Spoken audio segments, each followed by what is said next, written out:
Jeffries. Boebert.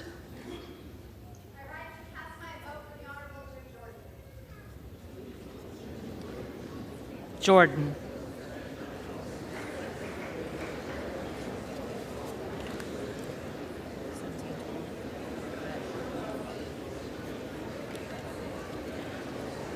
Bonamici.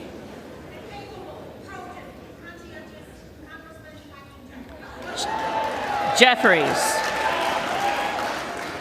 Bost. McCarthy. Bowman. Jeffries. Boyle of Pennsylvania. Jeffries. Brackeen. Banks.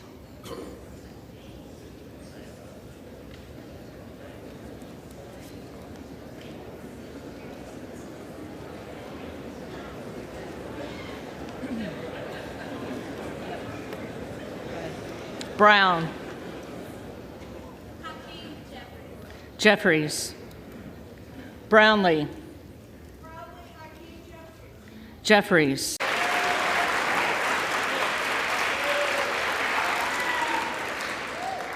For what purpose does the gentlewoman from Colorado rise? Madam Clerk, I rise to nominate Congressman Byron Donalds. The gentlewoman is recognized.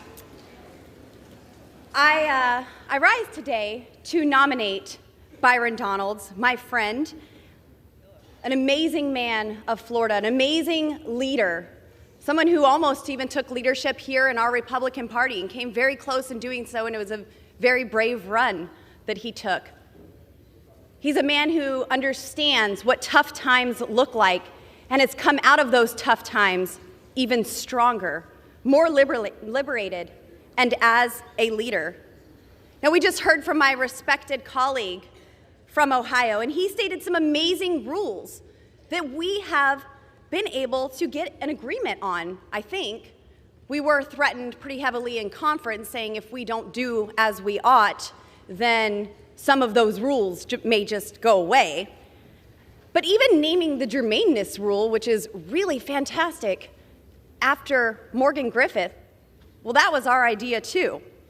My question is, why didn't the supposed leader of the Republican Party present these rules? Why were we fought so hard on these rules? The barrier that still stands in the way of these rules is the structure that prevents us from rolling over. And as my friend from Chip Roy stated, we need the tools and the leadership to do our job correctly. And I believe that Byron Donalds is the man to lead us to that path of getting America on track and uniting the Republican Party. My colleagues and I have worked tirelessly for months to build consensus, to negotiate in good faith, to help unify our party on border security, energy security, debt reduction, term limits, earmarks, among other many common sense policies. But too often our efforts have fallen on deaf ears. Our border is wide open. Inflation is out of control. The Senate just passed $1.7 trillion without our input. So let me be clear. Our job is not to coronate the biggest fundraiser or rubber stamp the status quo or keep on going along to get along. It's to use our votes to elect a speaker who will enable us to get our country back on track. Getting the job done is what we were elected to do, and that starts with having a leader who supports Republican principles, builds consensus, and has a proven track record of success. Byron Donalds is that leader. Republicans, including many moderates, have been impressed by Byron Donalds. They're impressed by his ability to work together. They respect his leadership. We see him as someone who can communicate what we are all wanting to do in this House to Americans, and he represents so much more than just his district in Florida, many millions of Americans all over this nation. Praise the work and the leadership of Byron Donalds. So let's work together. Let's stop with the campaign smears and tactics to get people to turn against us, even having my favorite president call us and tell us we need to knock this off. I think it actually needs to be reversed. The president needs to tell Kevin McCarthy that, sir, you do not have the votes and it's time to withdraw. And with that, I yield. Thank you.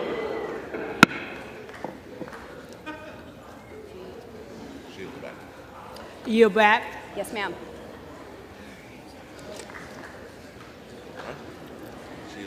The reading clerk will again call the roll.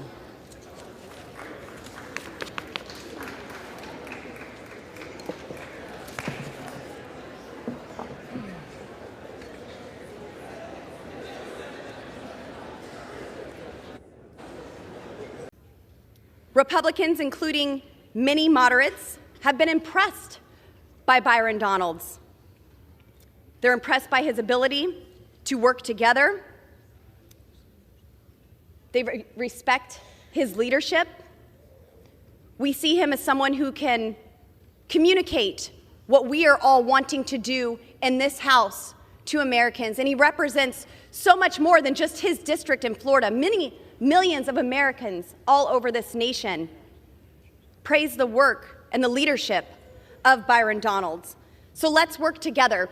Let's stop with the campaign smears and tactics to get people to turn against us, even having my favorite president call us and tell us we need to knock this off. I think it actually needs to be reversed. The president needs to tell Kevin McCarthy that, sir, you do not have the votes and it's time to withdraw. And with that, I yield. Thank you.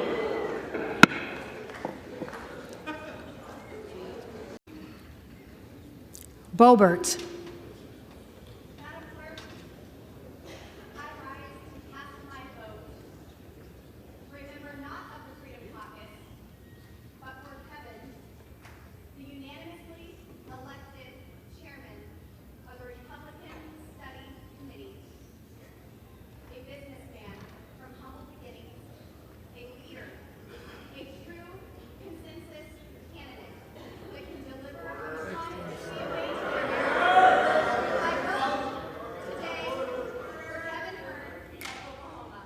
Hearn.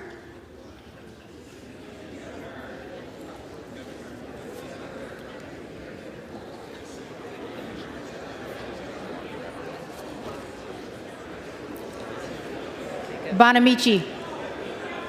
Jeffries. Bast. McCarthy.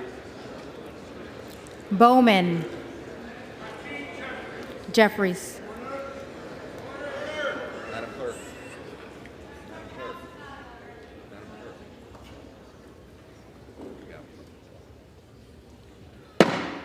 The House be in order. Boyle of Pennsylvania. Jeffries. Burkeen.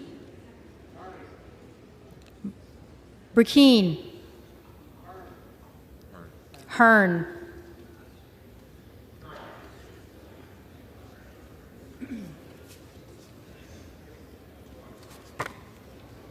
Brown.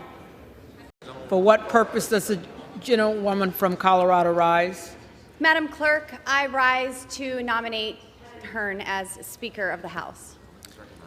The gentlewoman is recognized. Thank you, Madam Clerk. We have been accused of not having a plan. Well, we've presented many plans and are even presenting 2 plans simultaneously right now for Speaker of the People's House.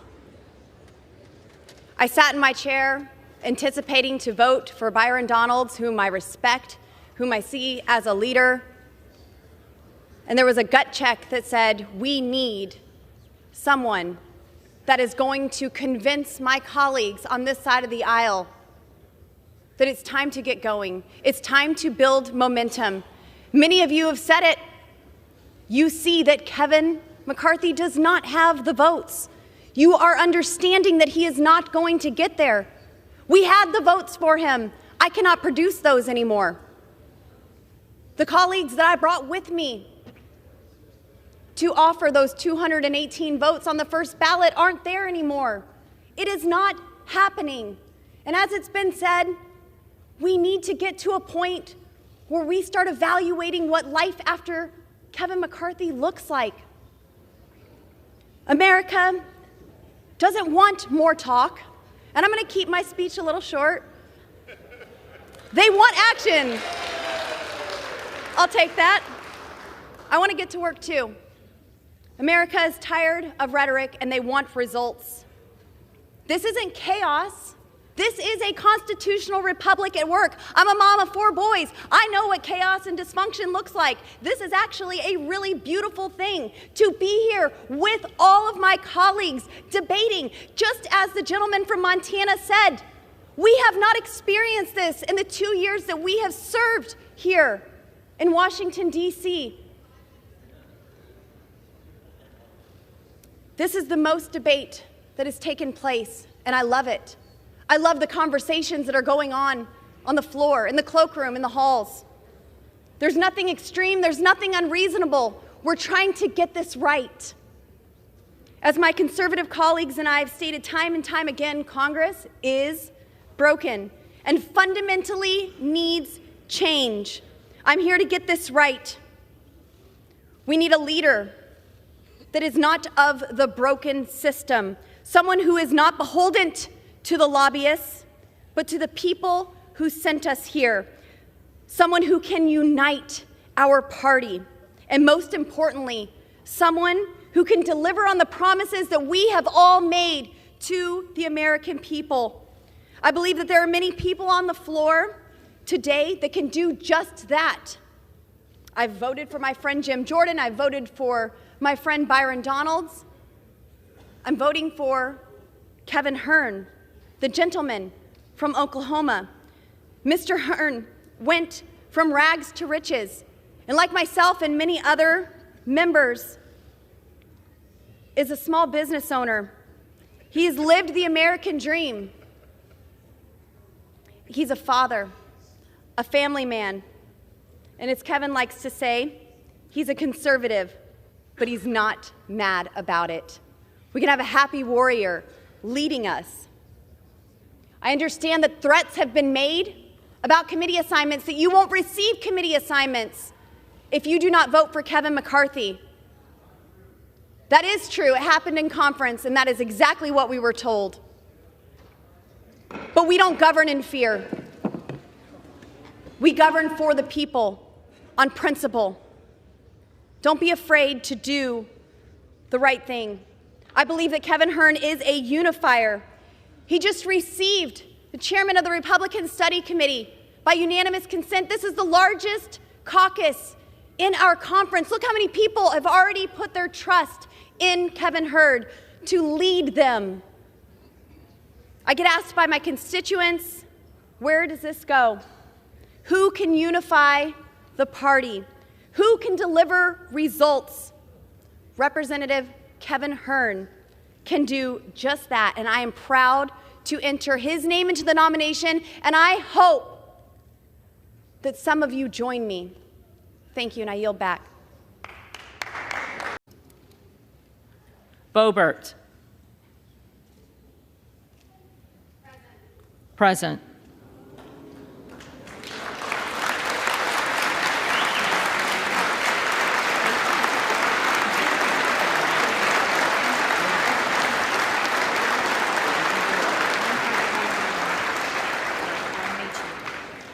Bonamici.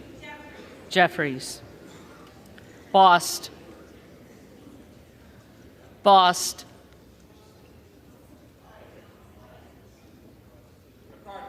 McCarthy. Bowman. Jeffries.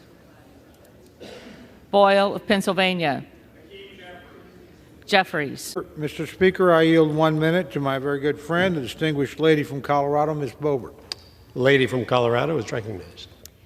Thank you, Mr. Speaker. In response to the Blue Anon rhetoric, I rise in favor to H.R. 12 to establish a subcommittee on the weaponization of the federal government. The authoritarian left has used the full might and authority of the federal government to force its agenda on the American people. The federal government has been weaponized to pressure private companies to censor conservatives, target parents as domestic tyrants, just simply for caring about their children and their education, manipulate the American people by declaring Hunter Biden's laptop as Russian disinformation, even failing to inform American citizens about classified documents that a former vice president had in his possession, and launch an unwarranted investigation into President Trump's presidential campaign. Mr. Speaker, our Constitution is a contract with the American people and our government. That contract is designed to produce maximum freedom and minimum tyranny for this great country. Sadly, the FBI and the DOJ and many other agencies... time has expired. I yield the lady an additional 30 seconds. Thank you, Mr. Chairman. Gentlelady is recognized for 30 seconds. Sadly, the FBI and the DOJ and many other agencies are violating this contract and working to make the American people subjects rather than free citizens. This committee is essential, and I encourage the creation and the adoption of this resolution. I yield. The gentlelady from Colorado is recognized for 5 minutes. Mr. Speaker, I ask unanimous consent that the amendment be considered as read. Mr. Speaker, this amendment is simple and straightforward. My amendment simply requires the administration to submit their plan to increase oil and gas production on federal lands to the House committees on Armed Services, Agriculture, Energy and Commerce, and Natural Resources, as well as the Senate committees on Energy and Natural Resources, Environment and Public Works, Armed Services, and Agriculture, Nutrition, and Forestry. This simple good governance amendment allows Congress to take back its Article I authority in our system of checks and balances. Without my amendment, the plan to bolster our domestic energy supply will be filed away and never seen again. This will provide transparency for the administration to carry out its congressionally authorized duty. More than 55% of my congressional district is federal land and accounts for nearly 44% of Colorado's natural gas production. The underlying bill requires the administration to be responsible for their actions. If Joe Biden and Secretary Granholm continue to dip into the strategic petroleum reserves, they must have a plan in place to increase oil and gas production on land that has been locked up and overregulated by the federal government. That plan should be submitted to the Congressional Committees of Jurisdiction. By requiring the administration to submit its plan to the People's House, we can provide important oversight as to how the administration will carry out this plan and provide feedback. On the western slope of Colorado, we have seen firsthand the harm leftist policies have created in our communities, literally regulating our communities into poverty. With the stroke of his pen, Joe Biden unilaterally locked up federal lands for oil and gas production and development. Colorado's western slope used to have a booming energy production economy. We used to have 112 drilling rigs on the western slope, and now we have 4. These extreme leftist policies to lock up land have driven away those good-paying jobs and have helped drive up gas prices. Congress needs to take back its power and advocate for the American people they represent. My amendment will ensure those voices do not go unheard, and that we will hold the administration accountable for the responsible energy plan required by this bill. Mr. Speaker, I reserve. The gentlelady from Colorado is recognized for 5 minutes. Mr. Speaker, this shouldn't be a controversial topic, and my hope is that folks on both sides of the aisle will be able to support this common sense amendment. House Democrats should support this amendment because it provides the White House increased flexibility to tap more oil from the Strategic Petroleum Reserve when necessary.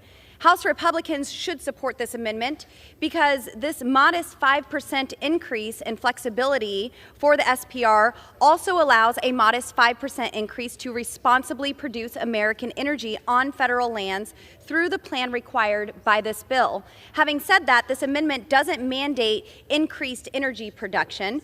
It just slightly modifies the cap. If the White House still only wants to utilize 10% from the Strategic Petroleum Reserve and only wants the increase in federal energy production on federal lands to be 10%, this amendment still allows that flexibility. It's far past time we stopped begging foreign dictators to produce oil and gas for America. America makes the cleanest energy in the world. In fact, our natural gas is 42% cleaner than Russian natural gas. American innovation has allowed America to be the global leader in reducing emissions since the year 2000. We should be producing the energy Americans need right here in the good old US of A. Yet, on President Biden's watch, we've seen a 40% increase in gas prices. In order to help combat their significantly flawed energy strategy, the White House raided the Strategic Petroleum Reserves by more than 40%. My amendment prevents this type of abuse while slightly increasing the amount of oil that can be drawn from the Strategic Petroleum Reserve during an actual emergency, like President Trump did. The root causes of this record-breaking inflation were trillions of dollars of wasteful spending federally and unnecessary attacks on American energy. The Biden administration waged an all-out war on American energy production. Biden shut down the Keystone XL pipeline on day one of his administration, imposed new rules to block pipeline projects, canceled oil and gas leases on millions of acres in Alaska and the Gulf of Mexico, suspended oil drilling leases in a small sliver of the Anwar, even though Congress passed a law for this very purpose. He imposed a moratorium on new federal oil and gas leases on federal lands, failed to meet the statutory deadlines for quarterly lease sales, and took countless other anti-energy measures that have contributed to increased gas prices and inflation reaching record levels. The only reason oil and gas permits on the federal land are being approved at nearly the same rate during the Biden administration as during the Trump administration is because of the permitting reforms put in place by the Trump administration. In essence, they had a head start. This administration also likes to try and take credit for supporting oil and gas production, but the reality is this occurred in spite of them, not because of them. In fact, much of this production has occurred on private lands where producers aren't stifled by federal policies and moratoriums. In 2020, the National Ocean Industries Association found that Joe Biden's proposal to ban new offshore oil and gas drilling in federal waters would kill approximately 200,000 jobs, cost the federal government billions of dollars of revenue, and pushed production to foreign adversaries. Furthermore, and despite the exaggerations from the administration's domestic production reached its highest point ever in 2020 while President Donald J. Trump was in office with over 13 million barrels of oil produced a day. We all want clean air, we all want clean water, but we also want lower gas prices and good paying jobs right here in America. We can have it all as responsible energy production and conservation are not mutually exclusive goals. My amendment strikes the right balance. Again, it allows for responsible emergency use of the Strategic Petroleum Reserves while also allowing for responsible American energy production on federal lands. I urge adoption of this amendment, and with that, Mr. Speaker, I yield. If the stenographer needs help with dadgummit, we'll try to get a spelling for you on that. I now am honored to yield time to the gentlelady from my home state, and a young person who has set this place on fire since she's been here, Congresswoman Boebert. Thank you so much. Definitely not literally. At midnight, Tuesday, January 24th, 2023, Newsmax was removed from DirecTV, DirecTV Stream, and Uverse, denying 13 million customers this highly rated news channel. This is not the first time that we've seen this, and I'm afraid that it won't be the last time that we are seeing this here in our great country. OAN was deplatformed by DirecTV in April of 2022. So what's next? Fox News? Will the Weather Channel be canceled next if they refuse to bow to the left's altar of climate change? What about the History Channel? We see on a regular basis the left wants to erase history and deny truth. How about TBN? There has definitely been an increase in disdain and intolerance by many liberals for Christian beliefs, simply by saying we love Jesus. So is TBN next? Americans are tired of cancel culture. Conservatives are not being treated fairly. We're the ones who are censored by big tech. We're the ones targeted and called domestic terrorists when moms and dads show up at school board meetings. We're the ones targeted by the IRS because our organizations have the word patriot in their name. If you're a conservative pastor, the government persecutes you. If you're a liberal pastor, well, Joe Biden shows up to your church, whether he realizes he's there or not. And yet, now we're faced with Newsmax, a conservative news organization followed and watched again by millions of Americans. And it has been removed from DirecTV. Newsmax is the fourth most watched news channel, but they've been removed for hyper-political reasons. So what can be done? I've been asked time and time again, what do we do to rein in the censorship and the oppression of conservatives? Because free and open speech is worth fighting for. The First Amendment in our Constitution defends our freedom of speech. And that's something that we will continue to pursue, to preserve, and never let the left take away from us entirely. So here's where we will start. AT&T, as long as you continue to censor conservatives and attack the press, I will make it my personal mission to strip the wasteful, ridiculous federal subsidies you receive. AT&T, DirecTV, and to all the woke corporations, this isn't a threat. It's absolutely a promise. If you continue to stifle free speech in this great country and muzzle the press corps, Congress will have no choice but to hold you accountable. And I promise you, my colleagues and I are happy to take you on to preserve free speech for all Americans. Congressman Buck, I thank you for organizing this tonight. Thank you for being a defender of free speech and the censorship that is going on. Thank you for fighting against that. And sir, I yield back to you. The gentlelady from Colorado is recognized for 5 minutes. Thank you, Mr. Speaker. This amendment seeks to help provide a voice for local communities who were ignored and cut out of the process in October of last year when the Biden administration unilaterally locked up nearly 300,000 acres in Colorado and in my district through the stroke of a pen.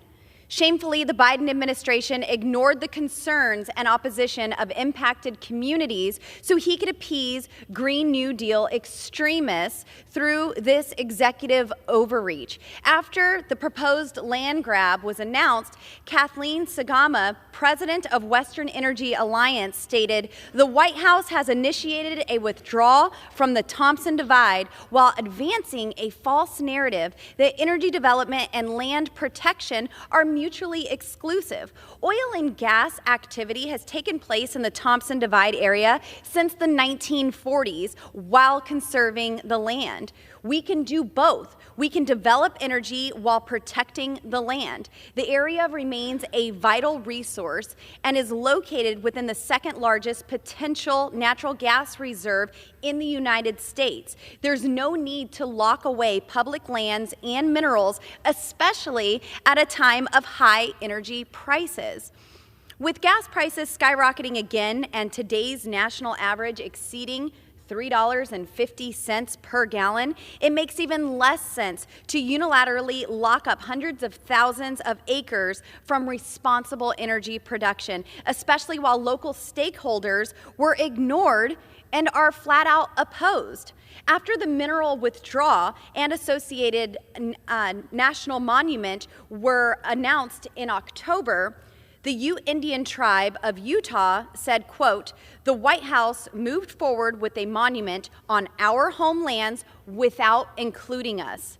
They talk about tribal consultation, but their actions do not match their words. We cannot support this action to our homelands that does not include the tribe. It is a disgrace to our ancestors to include the tribe in the care and protection of these burial sites," end quote.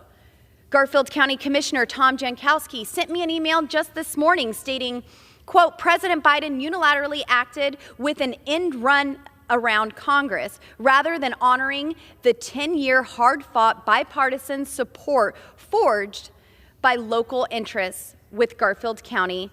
The president placed additional restrictions on future leasing in the Thompson Divide. This gutted the original bipartisan local support," end quote.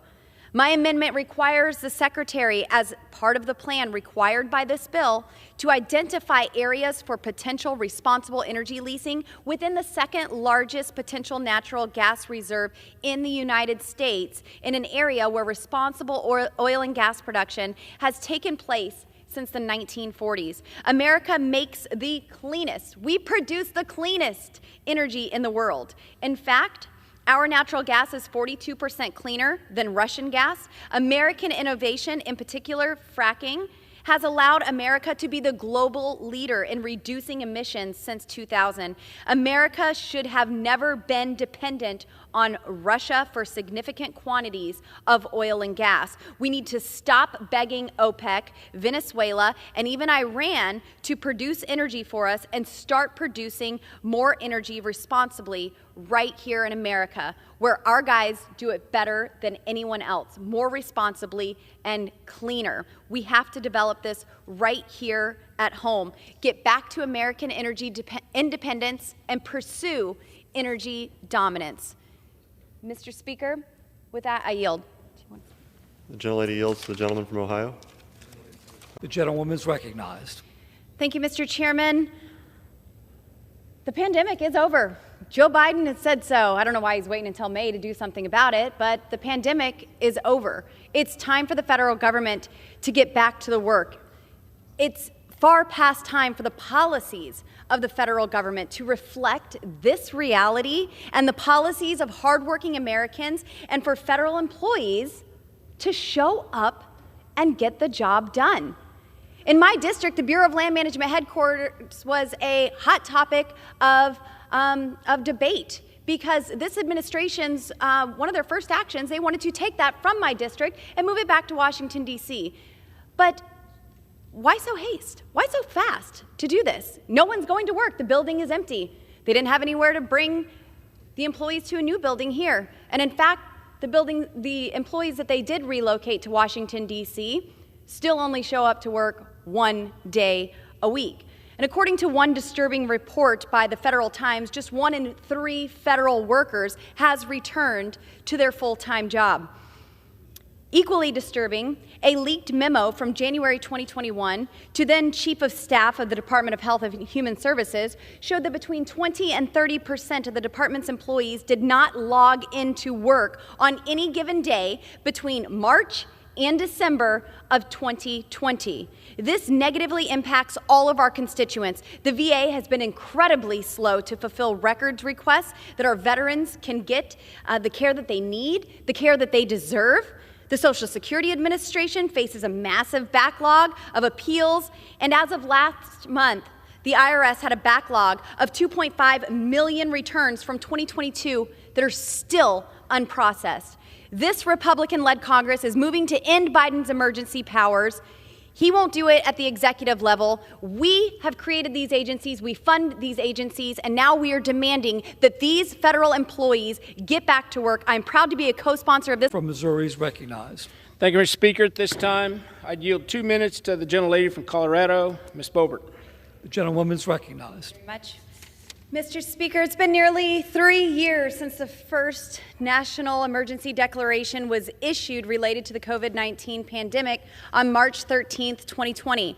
Since then, the federal government has authorized over $6 trillion in response to COVID-19. Our children have suffered severe learning loss due to school closures, and countless small businesses have been forced to permanently close their doors. The Democrat Party has used and abused the national emergency authorization to push their unpopular radical agenda like the eviction moratorium, student loan forgiveness, and reckless spending that has led to skyrocketing inflation that is impacting my constituents today, your constituents today.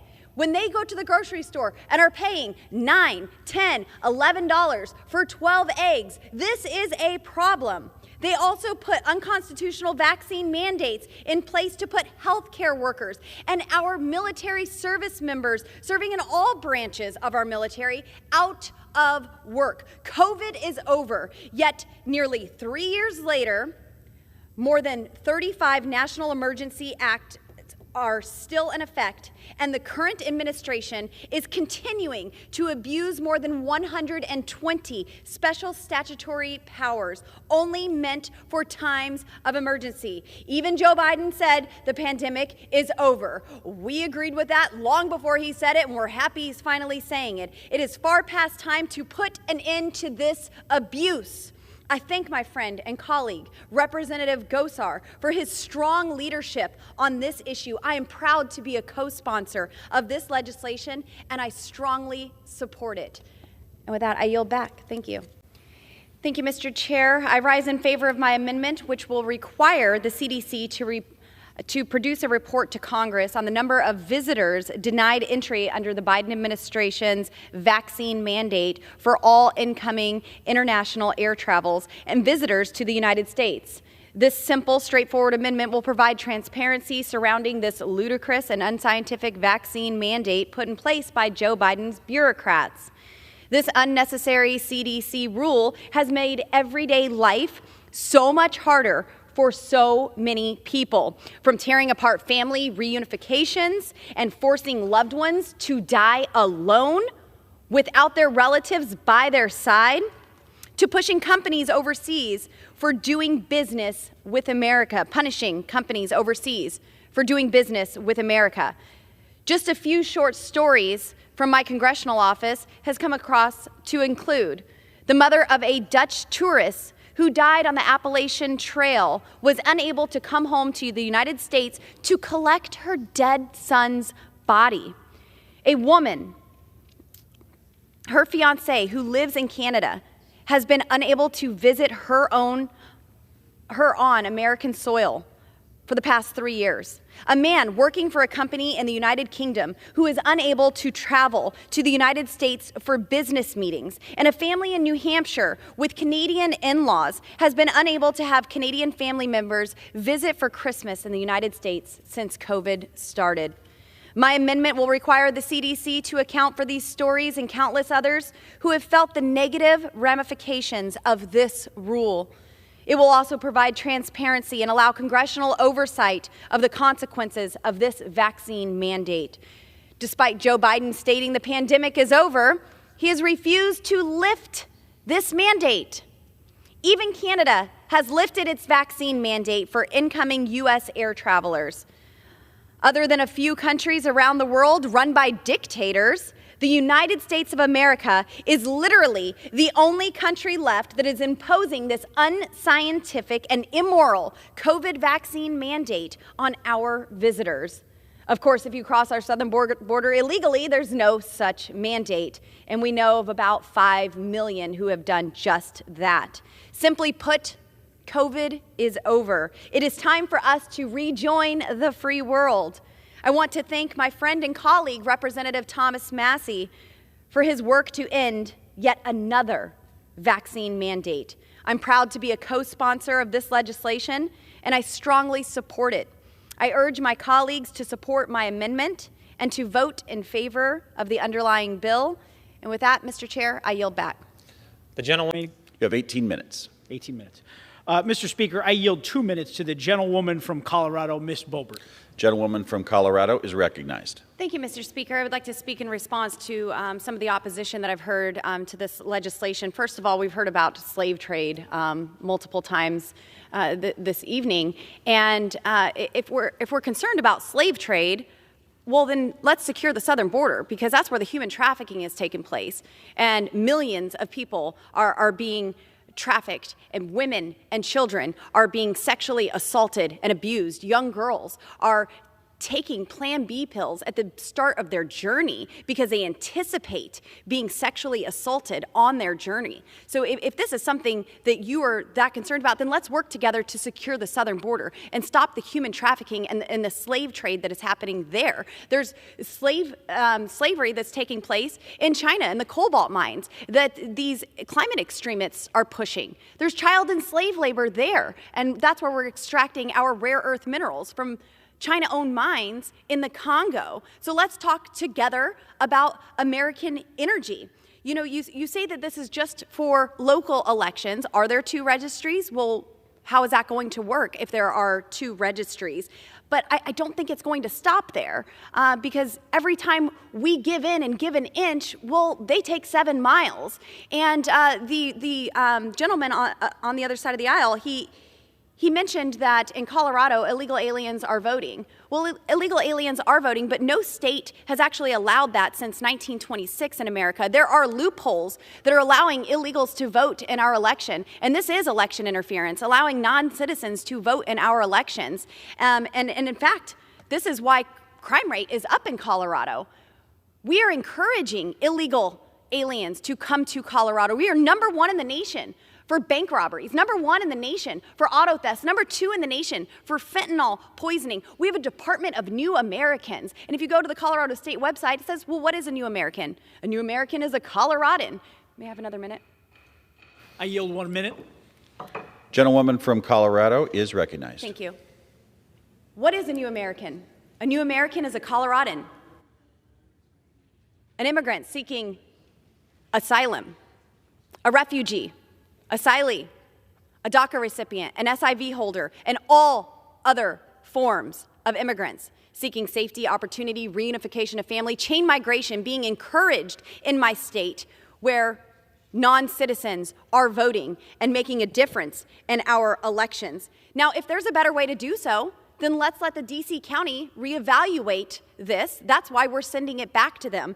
And I would say that statehood is a matter that Congress has to consider on behalf of the entire nation and pursue a constitutional amendment if so desired. Congress dealt with this issue in both the 116th and 117th Congress and rejected the idea. Congress has jurisdiction over D.C., and we need to ensure a vibrant capital city. This act does the opposite. And so I would, again, encourage opposition to this bill. I yield back. Thank you, Mr. Speaker. I rise in support of Chairman Comer's resolution. As if free flights, free phones, free health care, free education, free lawyers, and other freebies being offered to illegal aliens weren't already enough, the D.C. City Council decided to now give illegal aliens the right to vote, a right that more than 1.1 million American military service members have given their lives for. Giving this right to illegal aliens as if our government is the Oprah Winfrey Show. You get a vote, you get a vote, you get a vote. It makes a mockery of the constitutional republic, of our brave heroes who fought and died for to defend. The right to vote is the most sacred right in our constitutional republic. Giving the right to vote to non-citizens cheapens this sacred right by discounting the value of citizens' votes. It also cheapens the value of American citizenship and cheapens our standing around the world as we incentivize the invasion of our own country. Under Biden's watch, over 4.6 million illegal aliens, and those are just the ones that we know of, have already crossed our wide open southern border that Secretary Mayorkas and Joe Biden refuse to secure, that Democrats could have done something about for the past 2 years when they held all levers of power and refused to do so. Well, by the end of the year, Biden will have let in more illegal aliens than the entire population of my state of Colorado. Instead of trying to secure the border, Democrats are more focused on giving illegal aliens more handouts and privileges, including giving them the right, the sacred right, to vote. These illegal aliens are even treated oftentimes better than our veterans who are struggling to have their health needs met, to have health care, to get the services that we promise them for their great service, but it is immediately given to those who come across our southern border illegally. Let's put American citizens first, not cheapen their votes. Let's pass this legislation and ensure the voice of the American people is heard without interference from foreign nationals. I urge support of the underlying bill, and Mr. Speaker, I yield back to the gentleman. Mr. Speaker, Yes. Mr. Chairman, I yield 3 minutes to the gentlewoman from Colorado, Ms. Boebert. The gentlewoman from Colorado has yielded 3 minutes.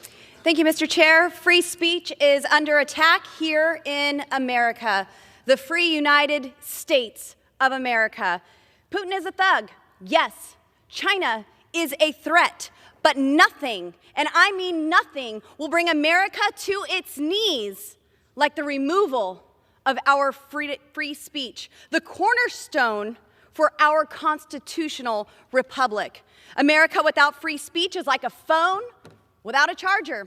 It's only a matter of time before it dies. Attacks on free speech should not be seen with a partisan lens.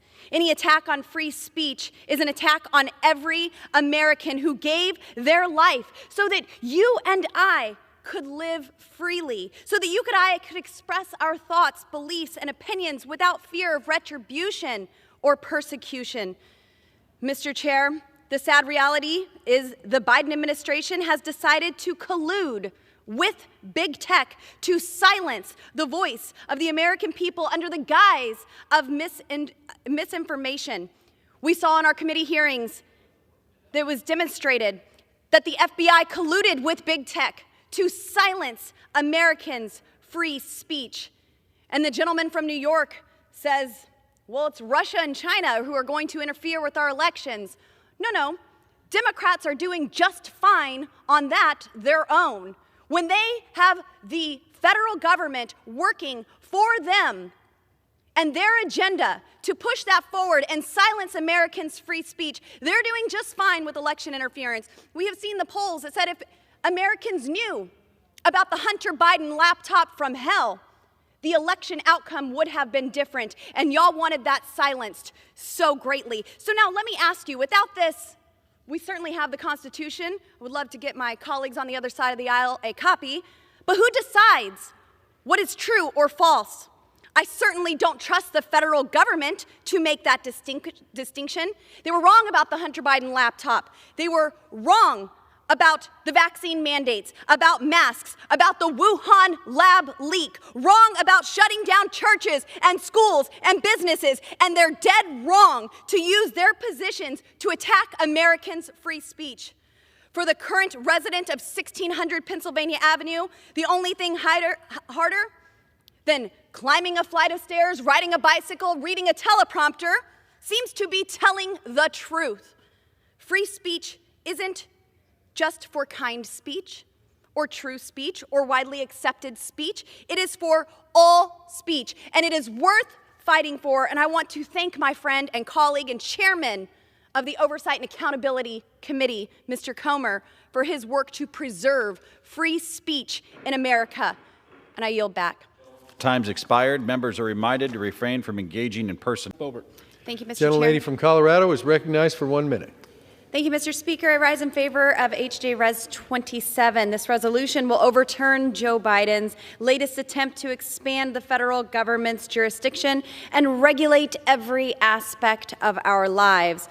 The decision to return to the 2015 WOTUS rule puts burdensome regulations that will devastate small businesses, manufacturers, farmers, home and infrastructure builders, local communities, water districts, and everyday Americans across my district in Colorado and the entire country. In short, the EPA's job-killing WOTUS regulation expands Washington's bureaucrats' jurisdiction over ditches and navigable waters, threatening property rights and water rights for our communities. Rural Colorado runs on water, and this unconstitutional regulation will harm our way of life.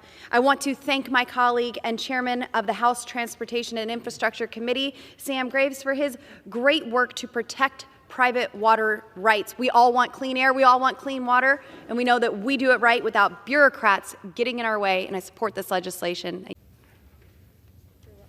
For what purpose does the gentlewoman from Colorado seek recognition? Mr. Chair, I have an amendment at the desk. The clerk will designate the amendment. Amendment number 1, printed in Part A of House Report number 118-108, offered by Mrs. Boebert of Colorado. Pursuant to House Resolution 495, the gentlewoman from Colorado, Ms. Boebert, and a member opposed, each will control 5 minutes. The chair recognizes the gentlewoman from Colorado. Thank you, Mr. Chair. I rise in favor of Amendment number 1 as it revises the Comptroller General's Congressional Review Report to include an estimate of the effect on inflation. Without my amendment, the real-life consequences of Joe Biden's spending spree in the White House will not be taken into account by Congress as they perform their Article 1 duties. This will provide transparency for the administration to answer to the people's House. The GOP majority has been empowered to hold the Biden administration accountable and demand transparency by revealing just how much Biden's executive orders are costing American families and small businesses. Coloradans are struggling right now as they deal with the disastrous effects of Joe Biden's destructive economic policies. The policies passed last Congress unleashed record inflation on Americans that has decimated our bank and retirement accounts, increased gas prices to record levels, raised utility bills, drove up grocery costs, and it made it harder for Americans to live their life as they intended.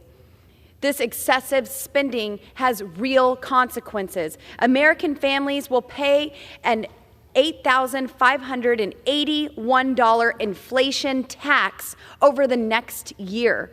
Currently, 20 million Americans cannot pay their electric bill.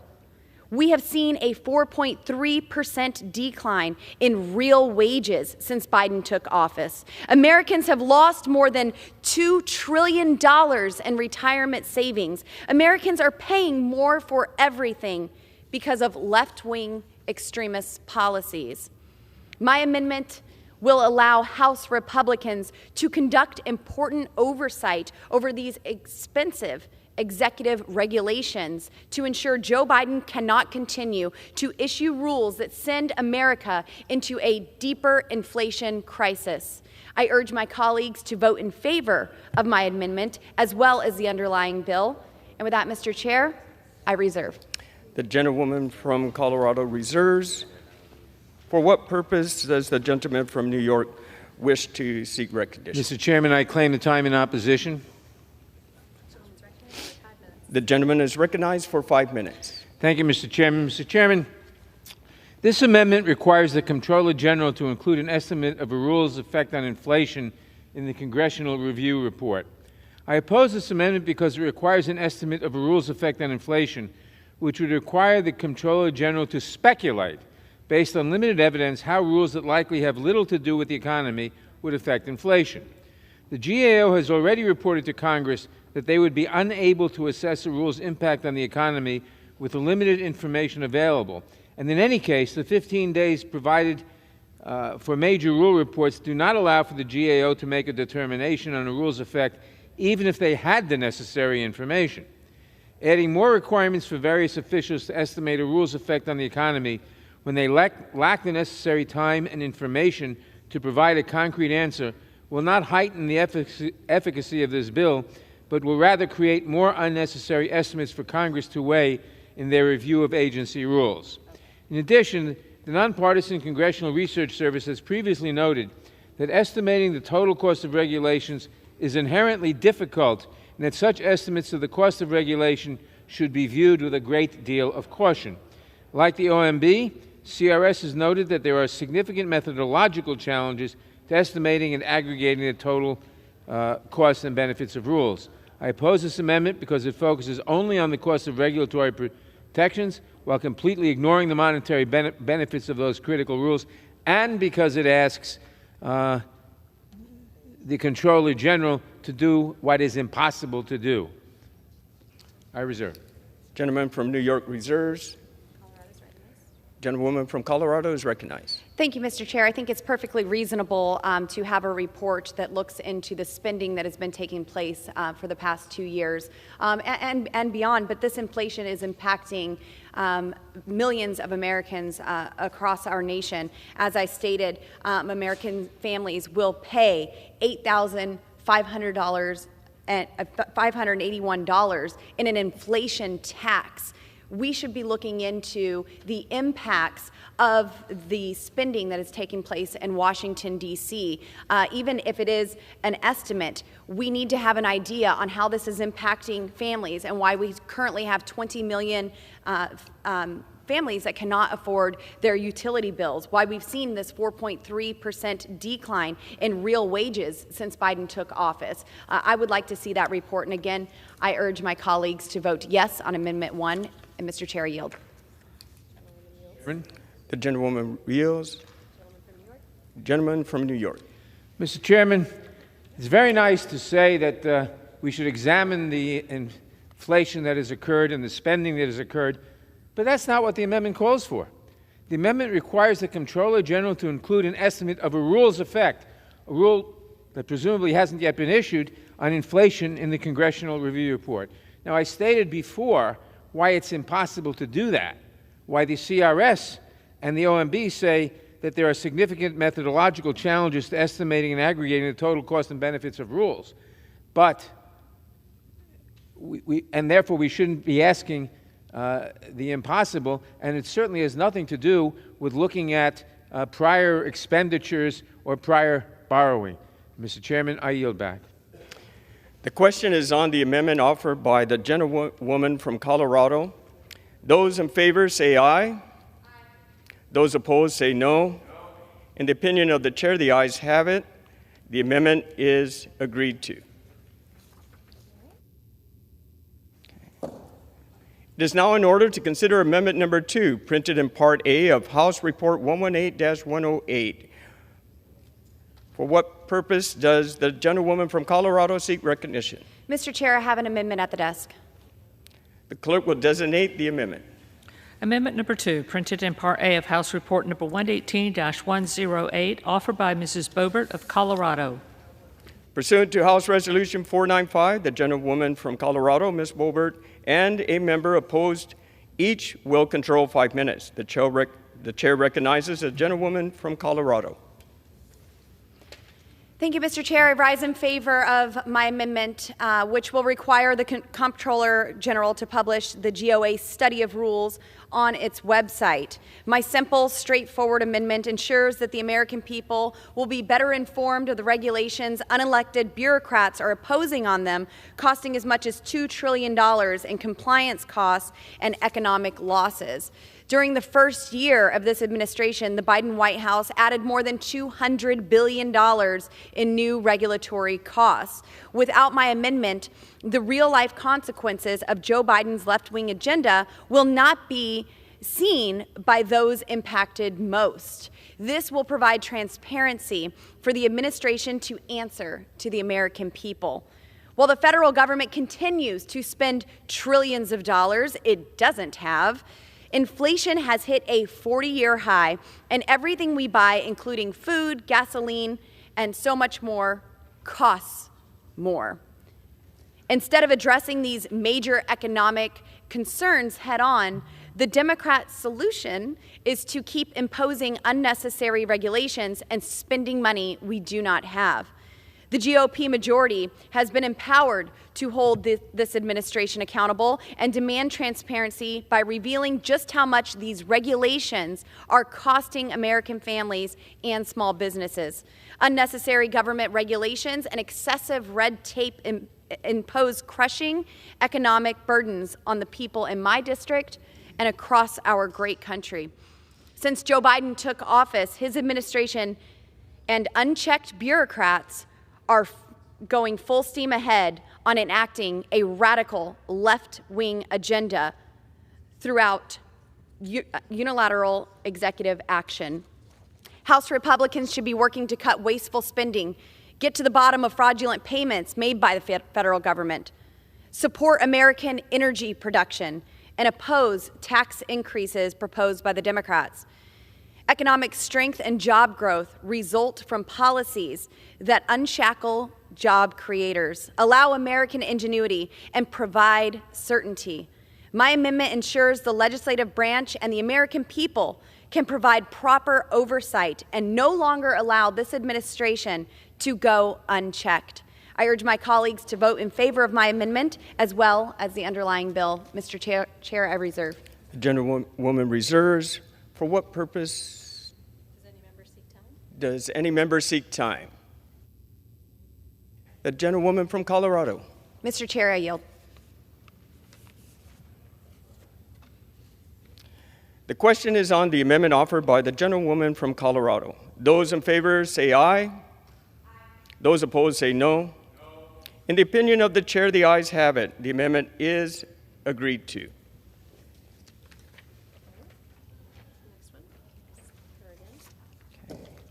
It is now in order to consider amendment number 3, printed in Part A of House Report 118-108. For what purpose does the gentlewoman from Colorado seek recognition? Mr. Chair, I have an amendment at the desk. The clerk will designate the amendment. Amendment number 3, printed in Part A of House Report number 118-108, offered by Mrs. Boebert of Colorado. Pursuant to House Resolution 495, the gentlewoman from Colorado, Ms. Boebert, and a member opposed, each will control 5 minutes. The chair recognizes the gentlewoman from Colorado. Mr. Chair, I rise in favor of my amendment, which will require Comptroller General's Congressional Review Report to be made available on the Congressional Committees of Jurisdiction. This simple good governance amendment allows Congress to take back its Article 1 authority in our system of checks and balances. This will provide transparency for the administration to carry out its congressionally authorized duty. By requiring the administration to submit its plan to the People's House, we can provide important oversight and provide feedback. It's time for the legislative branch to actually do its job rather than ceding all the power to the White House and bureaucrats. Our founders were determined to create a government whose branches work together. By requiring the Comptroller General to submit the Congressional Review Report to the Congressional Committees of Jurisdiction of the rule, we will allow members who know these issues best to examine the real-life impacts of these executive regulations. Congress needs to take back its power and advocate for the American people we represent. My amendment will ensure these voices do not go unheard, hold this administration accountable, and ensure Biden's streak of unchecked power comes to an end. I urge my colleagues to vote in favor of this amendment as well as the underlying bill. Mr. Chair, I reserve. The gentlewoman reserves. Does anyone seek recognition? If not, the gentlewoman from Colorado is recognized. Thank you, Mr. Chair. I yield back the balance of my time.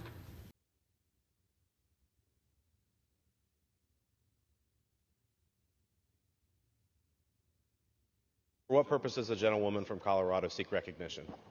Mr. Speaker, pursuant to Clause 2A1 of Rule 9, I rise to give notice of my intent to raise a question of the privileges of the House. The form of the resolution is as follows: H-Res 503, impeaching Joseph R. Biden, Jr., President of the United States, for high crimes and misdemeanors. Resolved that Joseph Robinette Biden, Jr. is impeached for high crimes and misdemeanors, and that the following articles of impeachment be exhibited to the United States Senate.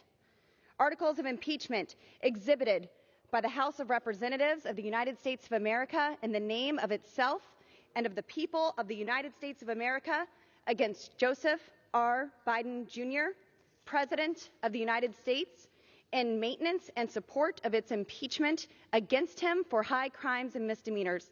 Article 1, abuse of power. The Constitution provides that the House of Representatives, quote, shall have the sole power of impeachment, end quote, and that the President of the United States, quote, shall be removed from office on impeachment for and conviction of treason, bribery, or other high crimes and misdemeanors, end quote.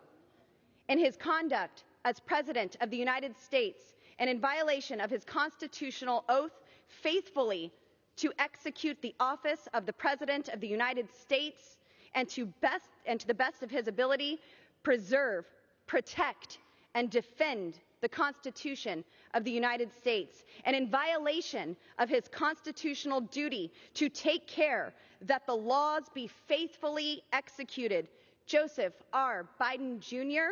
has abused the powers of the office of the President of the United States. In fact, using the powers of his office, President Biden has knowingly presided over an executive branch that has continuously, overtly, and consistently violated federal immigration law by pursuing an aggressive open borders agenda, by purposefully and knowingly releasing more than 2 million illegal aliens into the interior of the United States without the intention or ability to ensure that they appear in immigration court to face asylum or deportation proceedings. President Biden has intentionally facilitated a complete and total invasion at the southern border. President Biden ended the migrant protection protocols to require aliens seeking asylum to remain in Mexico while being processed by the Department of Homeland Security. President Biden has closed Department of Homeland Security detention facilities and refused to cooperate with the state and local law enforcement officials in securing the border. He has allowed illegal aliens to enter the United States as asylum seekers, despite knowing they did not qualify for asylum. President Biden has pursued this open border agenda purposefully and willfully, circumventing every safeguard, check, and balance required by law, resulting in mass illegal immigration into the United States to the detriment of the American people. President Biden, with such conduct, has demonstrated a failure to uphold federal immigration law, violating his oath to the Constitution if allowed to remain in office, and has acted in a manner grossly incompatible with the rule of law and to the manifest injury of the people of the United States. Wherefore, President Biden, by such conduct, warrants impeachment and trial, removal from office, and disqualification to hold and enjoy any office of honor, trust, or profit under the United States. Article 2, dereliction of duty. The Constitution provides that the House of Representatives, quote, shall have the sole power of impeachment, end quote, and that the President of the United States, quote, shall be removed from office on impeachment for and the conviction of treason, bribery, and other high crimes and misdemeanors, end quote. In his conduct as President of the United States and in violation of his constitutional oath faithfully to execute the office of the President of the United States, and in violation of his constitutional duty to take care that the laws be faithfully executed, Joseph R. Biden Jr. has neglected the constitutional duty of the office of the President of the United States. In that neglecting the powers of his office, President Biden has abandoned his duties to ensure that the laws are faithfully executed and upheld by presiding over an executive branch that is continuously and overtly and consistently refused to enforce the nation's immigration laws and secure the southern border. President Biden has endangered the security of the United States and the health and safety of the American people. President Biden has caused a national security crisis and is endangering the lives of the American people. President Biden has presided over the largest influx of illegal immigrants in American history, and as evidence of his dereliction, the deportation cases pursued by his administration are at historic lows. President Biden's negligence of duty has resulted in the surrender of operational control of the border to the complete and total control of foreign criminal cartels, putting the lives of American citizens in jeopardy. On President Biden's watch, illegal aliens have been processed and released into the interior of the country under a mass system of parole, contrary to the clear terms of federal immigration law. Utilizing the, quote, CBP-1, end quote, program, the executive branch will release nearly 40,000 illegal aliens per month into the United States. He has failed to uphold the mandatory detention and deportation provisions of immigration laws, resulting in the mass entry of inadmissible aliens and the continued presence of deportable aliens. Through this complete and total dereliction of duty and extreme absence and oversight of his own administration's policies, President Biden has allowed more than 1,500,000 illegal immigrants to invade the southern border. On Joe Biden's watch, illicit fentanyl has killed more than 100,000 American citizens. In fiscal year 2023, U.S. Customs and Border Patrol seized more than 9,000 pounds of fentanyl at the southern border. In his failure to uphold the rule of law, President Biden has demonstrated that he will neglect his duty to execute the office to which he has been entrusted, violating his oath to the Constitution if allowed to remain in office, and has acted in a manner grossly incompatible with his constitutional duty to take care that the laws of the United States be faithfully executed. Wherefore, President Biden, by such conduct, warrants impeachment and trial, removal from office, and disqualification to hold and enjoy any office of honor, trust, or profit under the United States. Rule 9, a resolution offered from the floor. And from Colorado, Representative Lauren Boebert. Gentlewoman is recognized. Thank you, Mr. Speaker, and thank you to my colleague Anna Paulina Luna for leading on this very important issue. Adam Schiff is a complete disgrace to our nation and to our Constitution. He put the American people through 4 years of an endless impeachment hoax that he knew from the beginning was a lie. He represents the worst of permanent Washington, using his position of trust to lie to the American people. He received intelligence briefings that other members and the public did not have access to. And he used this position of trust to lie and to advance his own partisan agenda. Schiff's disgraceful time in Congress has destroyed Americans' faith in our institutions. Today, I am proud to stand with my colleague and friend from Florida, Anna Paulina Luna, to try and undo some of the damage that Adam Schiff has done by finally holding this crook accountable. Today, we are saying enough is enough by censuring him, and referring him to the Ethics Committee. I told the American people that he had proof that the Trump campaign asking the Russians for help in a conspiracy. That was a lie. He claimed that he was not working with anonymous informants during the impeachment hoax. That was a lie.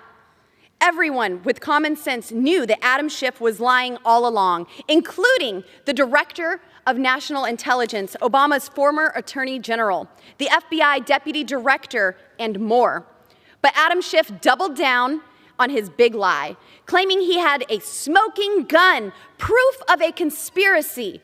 But the only conspiracy going on was his conspiracy to defraud the American people by taking down their duly elected president.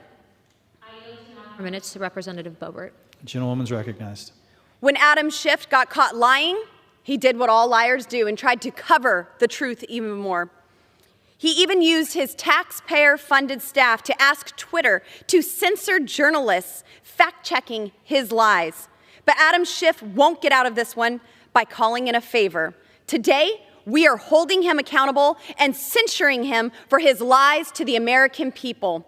To restore the trustworthiness of the House of Representatives, every member should vote to censure Adam Schiff so that we can speak with one voice to assure the American people that these lies will not be tolerated. I urge every one of my colleagues with good and decent intentions to vote for this resolution. If Adam Schiff has a shred of human decency left, he would resign from Congress in disgrace. His tombstone should read of his failed career in Congress Gentlewoman's time and should be one word: liar. I yield back. Gentlewoman reserved. Ms. Boebert. Votes aye.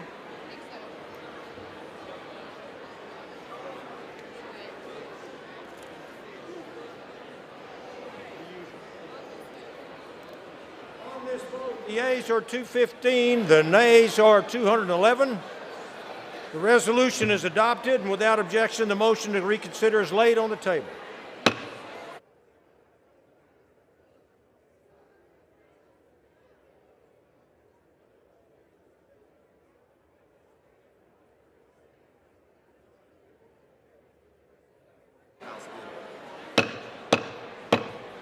Order, please. Order on the floor. Order on the floor, please. Take your conversations to the back. Off the floor. For what purpose does the gentlewoman... Order, please.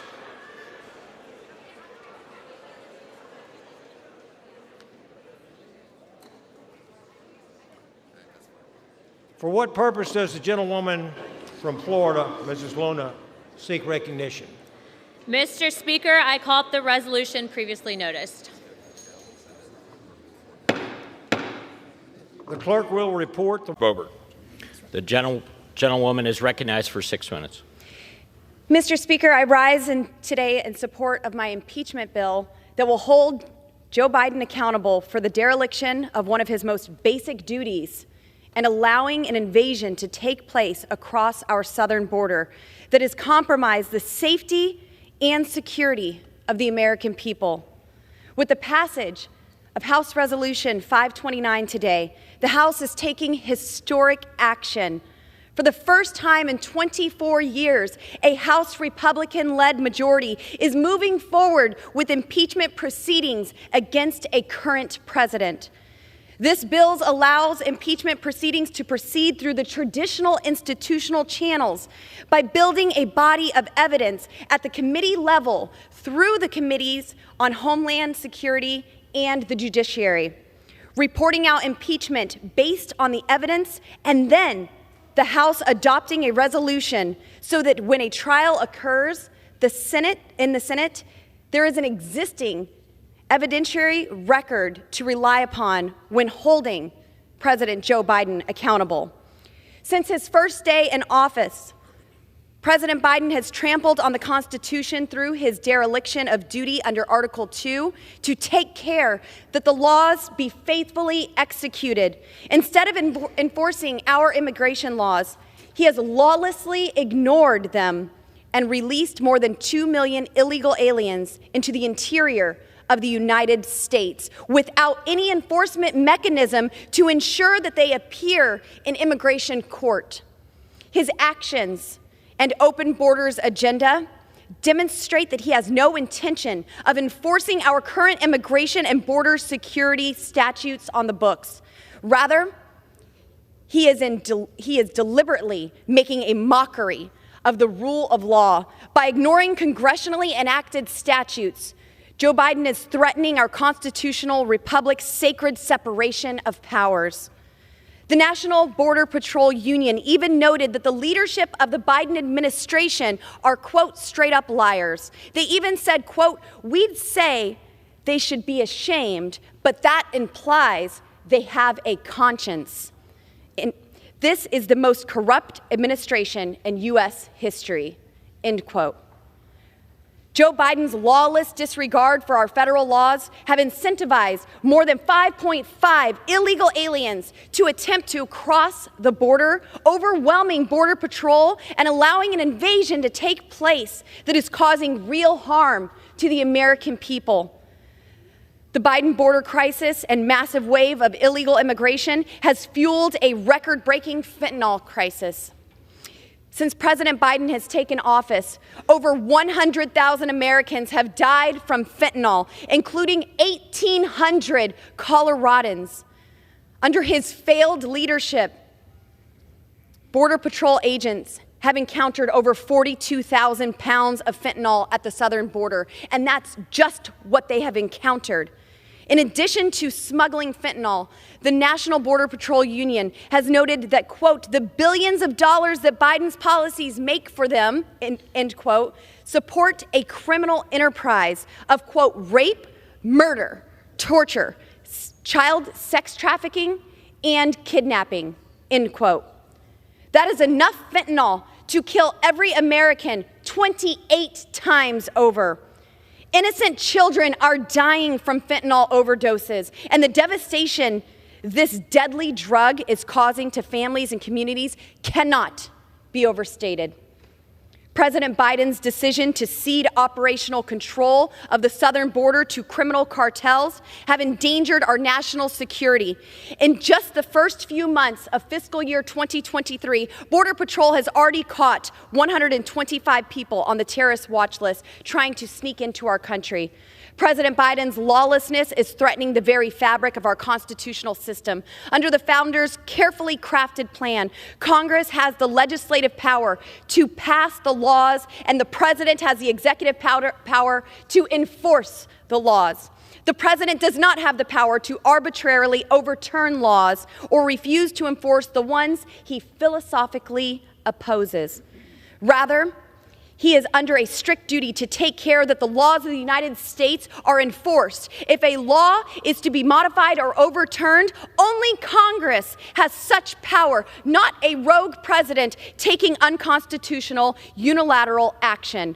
By nullifying our immigration and border security laws through a systematic lack of enforcement, President Biden has not only threatened the lives of countless Americans with his fentanyl crisis and increased crime, he has threatened the very foundation of our separation of powers. When a president tramples on the Constitution and ignores the laws on the books, it is Congress's solemn duty to restore our constitutional balance through articles of impeachment. Congress's power of impeachment was meant as the ultimate check and balance of the president. The founders hardwired this important accountability mechanism into our Constitution for such a time as this, to stand with the forgotten men and women across America who are suffering from Biden's record-breaking fentanyl crisis, to take action to secure the border and to protect our constitutional separation of powers. Every member should vote to hold President Joe Biden accountable. Mr. Speaker, I yield. Gentlewoman yields back. Colorado. Thank you, Mr. Chair. I rise in favor of Amendment Number 1 as it revises the Comptroller General's Congressional Review Report to include an estimate of the effect on inflation.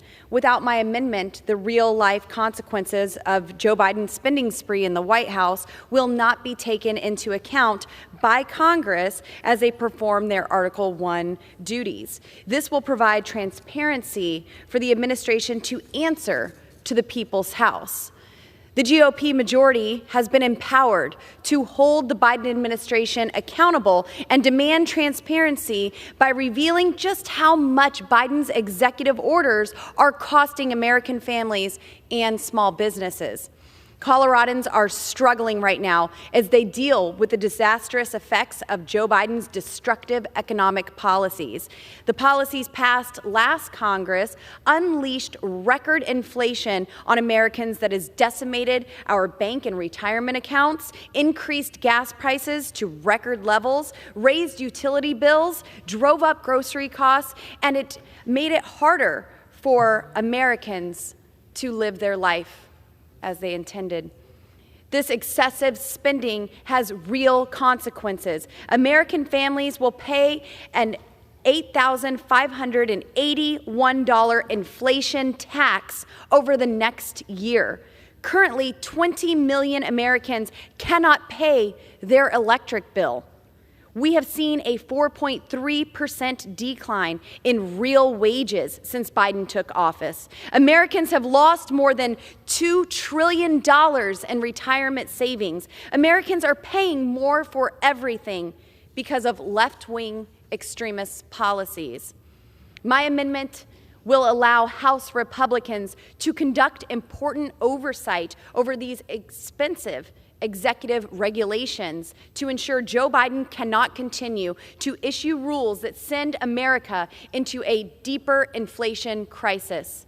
I urge my colleagues to vote in favor of my amendment as well as the underlying bill. And with that, Mr. Chair, I reserve. 42, offered by Mrs. Boebert of Colorado. Pursuant to the House Resolution 583, the gentlewoman from Colorado, Ms. Boebert, and a member opposed, each will control 5 minutes. The chair recognizes the gentlewoman from Colorado. Thank you, Mr. Chair. I rise in favor of my amendment, which prohibits Department of Defense education activity schools from purchasing and having pornographic and radical gender ideology books in their libraries. The Department of Defense education activities services over 66,000 military-connected children in the Americas, Europe, and the Pacific. My colleagues on the other side of the aisle will mischaracterize this amendment as extreme. All the while, the Biden administration has spent the last 2 years promoting radical gender ideology to impressionable young children in K-12 schools throughout our country, including our military schools. Now that's extreme. Speaking as a mother of 4 boys, enough is enough. I don't send my boys to school to receive indoctrination from the woke mob or to be sexualized by groomers. And the same can be said for our service members who are also parents sending their children to DODEA schools. I want to take some time to discuss the books that have been found in DODEA libraries that contain explicit sexual details not appropriate for children. One book titled All Boys Aren't Blue, published in April 2022, is a book included in DODEA libraries. It is described as a nonfiction manifesto by George Johnson that includes lines with sexually explicit content. The book describes oral sex, ejaculation, anal sex, pornography, and masturbation. Another book, This Book is Gay, also included in DODEA libraries, discusses the casual hookup site Grindr and includes detailed information on how to have gay anal sex. This book includes details about sex parties, orgies, and sex toys. Another book, Gender Queer, by Maya Kababi, again included in DODEA libraries, contains explicit imagery of oral sex. Middle School is a Drag by Greg Howard, included in DODEA libraries, is about a 12-year-old boy who starts a talent agency business for child drag queen performers. One of the kids he signs is an 8th grader named Mistress of Madness and Mayhem. And I see some folks getting uncomfortable in this room right now, and I would agree that this is very uncomfortable, especially for our children in K through 12 schools. Another book that is found, Some Girls Bind by Rory James, included in DODEA's libraries, explores the journey of a character who questions whether she is genderqueer. The teen binds her breasts every day to feel more like herself. Chest binding is associated with some medical risks, which can be permanent. Julian is a mermaid found in DODEA elementary school libraries, describes a boy who wants to become a mermaid. During the book, the boy repeatedly strips down to his underwear. Later, he puts on lipstick and dons a headdress. He is then given a costume jewelry before being taken to the NYC Mermaid Parade, where he can freely express himself. Here's the bottom line. Let's stop grooming our children, including our military kids. It's gross, it is wrong. I am here to take a stand against it, and I urge my colleagues to pass my amendment to protect our military children from obscene content they should not be exposed to. Mr. Chair, I reserve. Gentlelady reserves. Gentlelady from Pennsylvania. For what purpose does the gentlelady from Pennsylvania seek recognition? Mr. Speaker, I rise in opposition to this amendment. Gentlewoman's recognized. Mr. Speaker, thank you. I rise in opposition to this harmful and very misguided amendment. And let's start with the facts. This amendment, dare I say, is a naked and attempt at discrimination, an attempt to ban books such as those who depict families with 2 moms or 2 dads. And to block those stories is to block the story of my own daughter and her wife, as an example. My colleagues on the other side of the aisle like to say that they are for individual rights and freedoms, but it is perhaps more accurate to say that some of them want the individual right to deny other people and other families their rights and freedoms as well. The federal government does not and should not get to choose what my children or my daughter's children read. As a parent myself, I also have children, and a former teacher. I believe that the beauty of books is in its ability to expose us to worlds and ideas that are outside of our own. Our schools should be focused on creating environments that support every student, all student, and not censoring their individual experiences. Here's where we clearly do agree. Parents across the country want their children to learn in safe and affirming environments, which is why I'm also in vehement opposition and frankly quite disgusted by some nonstop attempts that seem to be coming from our colleagues on the other side of the aisle to label content that they don't like as pornography, as a shield that, frankly, in my opinion, is hiding blatant bigotry. And so I rise on behalf of my daughter and the LGBTQ people whose experiences must be told. But this bill, this amendment, doesn't stop with LGBTQ people or service members. This amendment also yields other harmful consequences.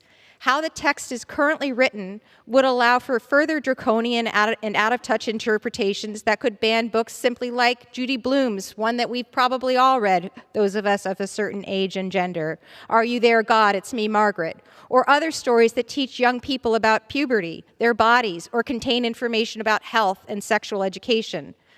America is a country of freedom of speech and freedom of ideas, and yet my colleagues across the aisle want to ban books that enable the next generation to thrive.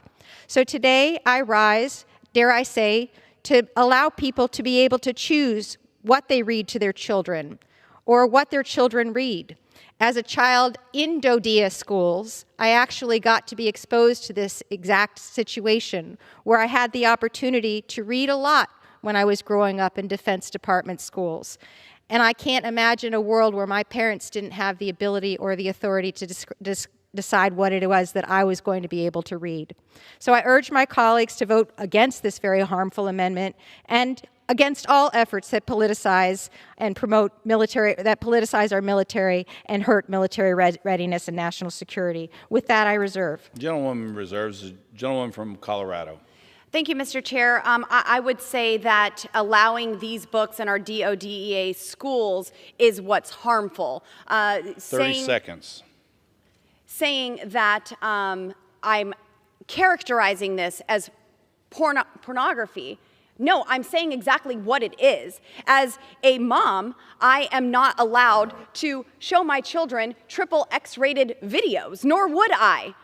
That is illegal. They have to be 18 to watch this. We have ratings on things. I am simply saying, do not allow this in our children's schools. This is something that is harmful. It is grooming our children and indoctrinating them, and I urge adoption of this amendment to put an end to it in our military schools. Gentlelady's time has expired. Gentlelady from Pennsylvania. Mr. Speaker, how much time do I have? Gentlelady has 2 minutes remaining. I yield my 1 minute and 30 seconds to my colleague, Representative Sykes. Gentlelady is recognized. Thank you, Mr. Speaker. I didn't come to Congress to play politics. I came here to put the needs of Ohio's 13th Congressional District first, not to vote on bogus, oppressive, extreme, barbaric, erroneous, ridiculous, time-wasting amendments like this one. Unfortunately, I cannot say the same for my colleagues who are choosing to play partisan games with our national security by including amendments that would strip life-saving reproductive health care away from our women in uniform. This is nothing more than the latest attempt by House Republicans to advance their extreme agenda, taking us backward by punishing women and banning abortion nationwide. As the vice chair of the Bipartisan Women's Caucus, we just recently honored and recognized our women in uniform, but today we are dishonoring those women. Our military was founded to protect our freedoms. Politicians should not be making healthcare decisions for any woman, but especially not for our women in uniform who serve us each and every day. I cannot support any legislation that impedes on a woman's freedom to make decisions about her health care, even if it is no longer constitutionally protected. Thank you, Mr. Speaker. I yield back. Gentlelady yields. Gentlelady from Pennsylvania. Decorum, I would ask that we not scream at each other. Agreed. Gentlewoman is recognized. I reserve. Gentlelady has 30 seconds remaining. I'm prepared to conclude. Remaining. But I don't believe the gentlelady has the only time remaining in debate. That's my understanding as well. Excellent. I would just urge my colleagues, please, to vote against this harmful amendment and other amendments similarly, who are working very much to destroy and distract from what I think is really important, which is the national security of our nation. And with that, I yield back. Gentlelady yields back. All time has expired for debate. The question is on the amendment offered by the gentlelady from Colorado. Those in favor say aye. Aye. Those opposed say no. In the opinion of the chair, the ayes have it. Mr. Speaker, I would ask for a recorded vote. Pursuant to Clause 6 of Rule 18, further proceedings on the amendment by the gentlewoman from Colorado will be postponed. What do we got now? Yeah, I got it. The chair understands that the amendment number 36 will not be offered. The chair understands that the amendment number 37 will not be offered. The chair understands that the amendment number 38 will not be offered. The chair understands that the amendment number 39 will not be offered. It is now in order to consider amendment number 40, printed in the House Report 118-142. For what purpose does the gentleman from Ohio seek recognition? Mr. Speaker, I have an amendment at the desk. The clerk will designate the amendment. Amendment number 40, printed in House Report number 1. Yield to the gentlewoman from Colorado, Ms. Boebert. The gentlewoman is recognized. Madam Speaker, I rise in favor of the en bloc amendment package, which includes 6 of my amendments that redirect funds from Biden's bloated bureaucracy to actually help our nation's veterans. Our men and women in uniform and our nation's veterans put everything on the line to defend this great country and our freedoms. They deserve the best care that America has to offer. Caring for our veterans should be a priority in our annual funding bills. That's why I drafted these amendments that transfer dollars from the federal bureaucracy to provide additional resources for veterans, including veteran mental health programs, medical and prosthetic research, the Board of Veterans Appeals to help reduce its backlog and process veterans' claims more quickly, grave sites for veterans in areas where a veteran cannot be buried in a VA national cemetery, the construction of state extended care facilities, and to the Staff Sergeant Parker Gordon Fox Suicide Prevention Grant Program, Veterans Telehealth, and Rural Health. Don't believe the lies on the other side of the aisle. The Republican majority is committed to fully funding our veterans' health care programs and funding veterans' benefits and VA programs. Earlier this year, they falsely claimed that Limit, Save, Grow would cut veterans' benefits, even though it didn't even mention veterans in the bill. And then the White House and the leftists falsely tried to claim that this bill cut veterans' benefits before it was even released. We didn't even have the text yet. Let me say this again. This bill fully funds our veterans and even provides an increase of $1.5 billion above the discretionary funding level contained in the fiscal year 2023 bill drafted by Democrats. The only thing this bill cuts is wasteful spending, and it ensures the department can no longer be politicized by putting veterans and their needs above a rainbow flag or pronouns. My support for our service members does not end when their service is complete.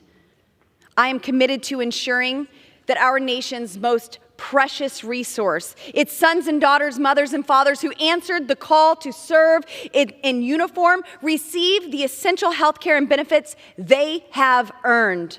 I applaud the committee for taking on this difficult task of prioritizing limited resources for our veterans. I urge my colleagues to vote in favor of my amendments as well as the underlying bill, which fully funds our veterans. And Madam Chair, with that, I yield back. This time, Ms. Speaker, I'd like to yield 2 minutes to the gentlelady from Colorado, Ms. Boebert. The gentlelady from Colorado is recognized for 2 minutes. Thank you, Mr. Speaker, and thank you to the chairman for yielding me this time. I rise to oppose the motion to instruct conferees to not include my colleague, Representative Ronnie Jackson's amendment in the fiscal year 24 NDAA. This policy is a gross misuse of taxpayer dollars to circumvent state laws and violates the decades-old bipartisan Hyde Amendment.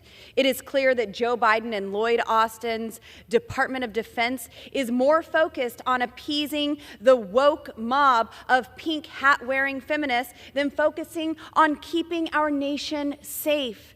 This is the same DOD that surrendered to the Taliban, costing the lives of 13 brave service members. This is the same DOD treating our military like a woke social experiment. And this is the same DOD the House will vote to fund later this week.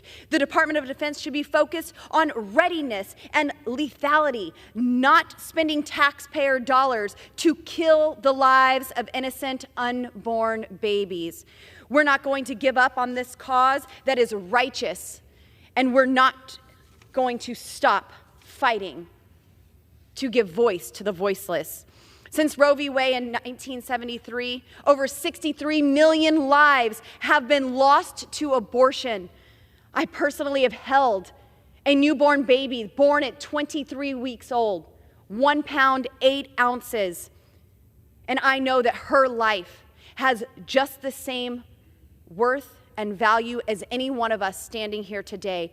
I want to thank my friend and colleague, Congressman Ronnie Jackson, for his leadership in restoring our military focus and protecting these precious unborn lives. I'm proud to stand with my colleagues in defense of these children, as well as with millions of Americans across our nation. I urge my colleagues to oppose this motion to instruct. And Mr. Speaker, I yield back. And a member opposed. Each will control 5 minutes. The chair recognizes the gentlewoman from Colorado. Thank you, Madam Chair. This amendment, it decreases the salary of the Deputy Undersecretary of the Food and Nutrition Services. And Madam Chair, I would like to reserve for the time being. Gentlewoman reserves. Does any member seek opposition? For what purpose does the gentleman from Georgia seek recognition? In opposition. The gentleman is recognized. I rise in strong opposition to this amendment. The amendment targets a dedicated leader in nutrition for apparently doing her job as the law required.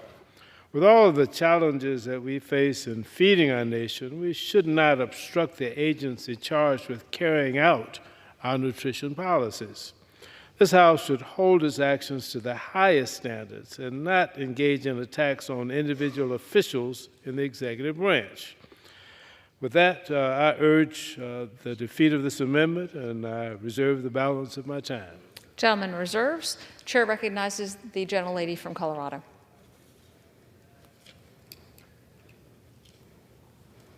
Madam Chair, one moment. My apologies. I do not have amendment number 77 in front of me. But Madam Chair, I do urge adoption of Amendment 77 to be considered to decrease the salary of the Deputy Secretary. The Deputy Secretary. I reserve. Gentlelady reserves. Yield back. Gentleman yields back. The chair recognizes the gentlelady from Colorado. Please. Madam Chair, I yield the gentleman 1 minute. Gentleman's recognized. Thank you very much. Madam Chair, look, the Thrifty Food Plan, you know, this is the official, the political appointee who decided that the SNAP benefits weren't high enough, that they devised a new food plan that was used as a vehicle to just increase the SNAP benefits. The bottom line is we're spending over $100 billion a year. We have a $2 trillion deficit. We should reevaluate that increase in the Thrifty Food Plan that has resulted in a double-digit increase in SNAP benefits. And what this amendment does, it sends a clear signal to the administration that this probably wasn't a well-thought-out idea. I yield back. Gentleman yields back. The chair recognizes the gentlelady from Colorado. Thank you, Madam Chair. I rise today to offer my amendment that utilizes the Holman Rule to reduce the salary of Deputy Undersecretary of the Food and Nutrition Services of the Department of Agriculture, Stacy Dean, to $1.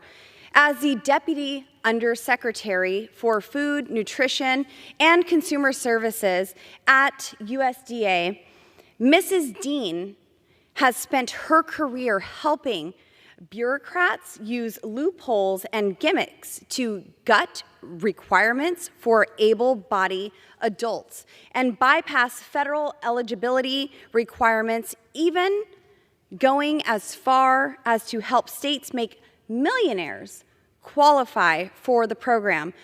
The last thing Americans need are higher prices, fewer jobs, and the largest expansion of our welfare state in a lifetime. The Biden-Harris administration expansion of the welfare state abolishes work ethic and promotes a new generation of government dependency. I've lived under government dependency, and I'm thankful that I have broke free of that cycle, given my life experiences and developing work ethic. I am one of the few who are able to break free of that cycle of dependency. Stacey Dean, without congressional approval, unilaterally increased Title IV of future farm bills by no less than $256 billion. Stacey Dean has spent her life's work concocting ways to expand the welfare state and was given latitude to do so under the Biden administration with no consequence, no oversight, and no boundaries. No amount of endless government checks can address the underlying challenges families face. The best way to help American families is with good-paying jobs, not endless government checks. 25 years ago, in the face of rising welfare caseloads, long durations in poverty, and no work for millions, Republicans and Democrats came together to reform the nation's welfare system. These reforms were based on one simple idea: the best way out of poverty is a job. Even the Bible says, if you don't work, you don't eat. Ms. Dean has also allowed 25% increase to food stamp benefits, which was not only unprecedented, but abandoned the cost-neutral policy the department had followed for 45 years. 25 years ago, in the face of rising welfare caseloads, long duration in poverty, and no work for millions, we said this was enough. That cannot be reiterated enough. This move displayed Dean's blatant disregard for program transparency by failing to even consult USDA's own chief economist. Worse yet, this move went far beyond congressional authority granted under the 2018 Farm Bill. All thanks to Ms. Dean. Ms. Dean even went as far to expand woke LGBTQ plus free school lunch policies, absent congressional approval and direction. I urge my colleagues to support my amendment and hold Ms. Dean accountable for going rogue Gentlelady's time has expired. That has ignored the direction of Congress. And with that, Madam Chair, time has expired. The question is on the amendment offered by the gentlelady from Colorado. Those in favor say aye. Those opposed say no. In the opinion of the chair, the ayes have it. The amendment is agreed to.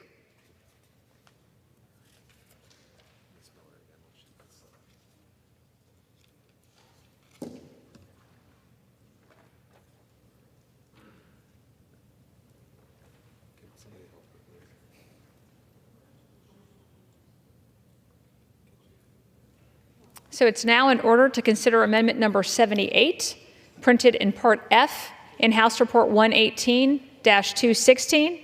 For what purpose does a gentlewoman from Illinois seek recognition? I have an amendment at the desk. The clerk will designate the amendment. Amendment number 78, printed in part. Mr. Chair, I rise today to offer my amendment that utilizes the Holman Rule to reduce the salary of Sean Kelly, Assistant Secretary of Defense for Readiness. That salary shall be reduced to $1. As the Assistant Secretary of Defense, Mr. Skelly is the principal advisor to the Secretary of Defense and the Undersecretary of Defense for Personnel and Readiness on all matters related to the readiness of our armed forces. In that capacity, he is supposed to develop policies and plans, provide advice, and make recommendations for total force readiness programs, reporting, and assessments of readiness to execute the National Defense Strategy. Like many of Biden's bureaucrats, Mr. Skelly is failing at his job and the basic responsibilities. On his watch, the Army missed their recruiting goal by 15,000 soldiers last year, and all other branches were forced to dig deep into their pools of delayed entry applicants to meet their recruitment goals. On top of that, the Army, Navy, Air Force, and Coast Guard are all expected to fall short of their recruitment goals this year. Mr. Skelly has also been with the Biden administration since the beginning and was appointed to the transition team, some irony there, in November of 2020. As the Assistant Secretary of Defense for Readiness, Mr. Skelly played an instrumental role in the disastrous and shameful withdrawal from Afghanistan that killed 13 of America's finest, 13 American heroes. This embarrassing surrender to the Taliban. As DOD's highest-ranking trans official, this delusional man, thinking he is a woman, embodies and espouses the wokeism that's causing significant harm to our military readiness and troop morale. The military shouldn't be focused on this woke agenda and combating climate change. And with Mr. Skelly at the helm of Readiness, these misguided policy pursuits will continue to be at the forefront of DOD's priorities. I urge my colleagues to support my amendment to restore the focus of our Department of Defense to defend our nation. And Mr. Chair, with that I reserve. Lady reserves. For what purpose does the gentlelady from Minnesota seek recognition? Mr. Chair, I rise in the strongest opposition to this amendment. And people deserve to be treated with dignity and respect when being addressed.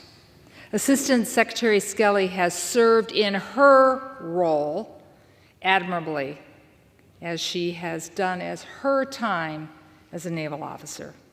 Assistant Secretary Skelly is a naval fighter, naval for over 20 years. And, I am a little upset because the lack of respect that has been shown to Secretary Kelly by the last speaker is surprising for me on this House floor, which we hold in high esteem. A naval flight officer for 20 years, including time spent in the Pacific. Well, we're all important how important this region is right now. There's absolutely no basis for this amendment. The colleague who offers this amendment provides no real substantive reason why Assistant Secretary Kelly should have her salary reduced. There's only one reason why Assistant Secretary Kelly is being targeted is because she is simply a woman. I have fought long and hard with many women before me and with our allies for pay equity. We still have a long way to go, but I'm never going to vote to reduce a woman's salary. I urge my colleagues to vote no, and I reserve the balance of my time. The gentlelady from Colorado is recognized.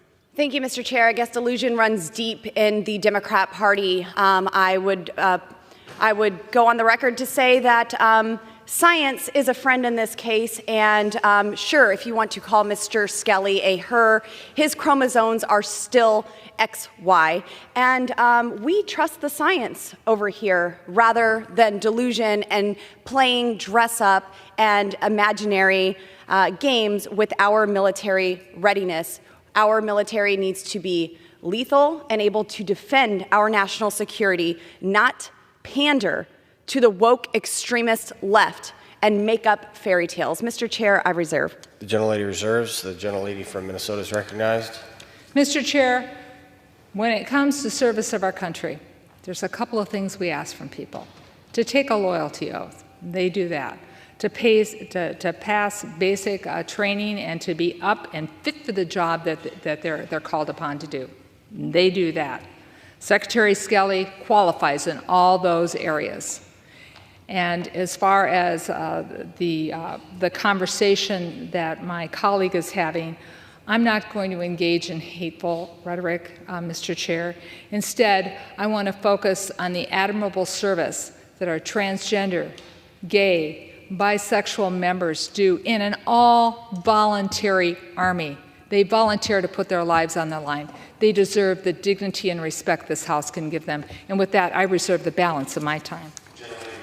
Gentlelady from Colorado is recognized. Thank you, Mr. Chair. I just want the record to reflect that there's nothing hateful about truth.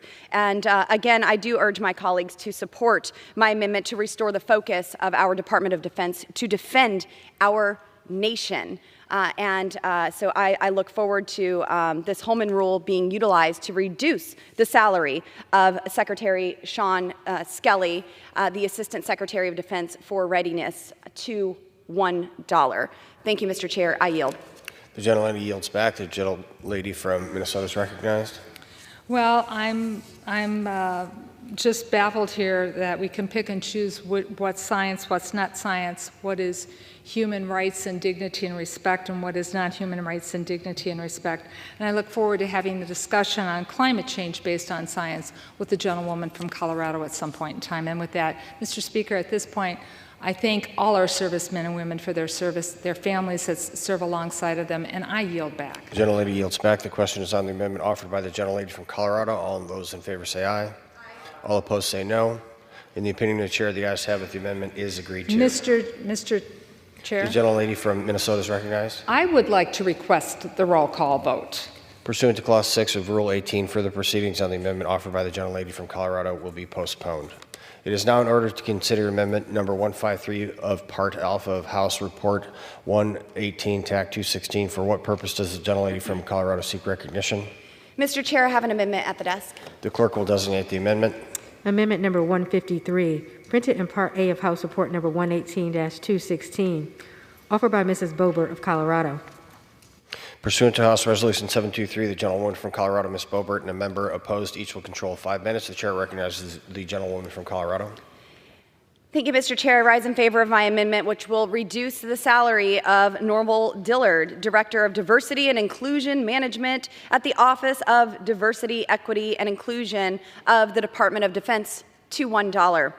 Norval Rock Dillard is a part of the Joe Biden and Lloyd Austin's attempt to woken and weaken our military. He works in an office that should not exist, doing a job that also should not exist.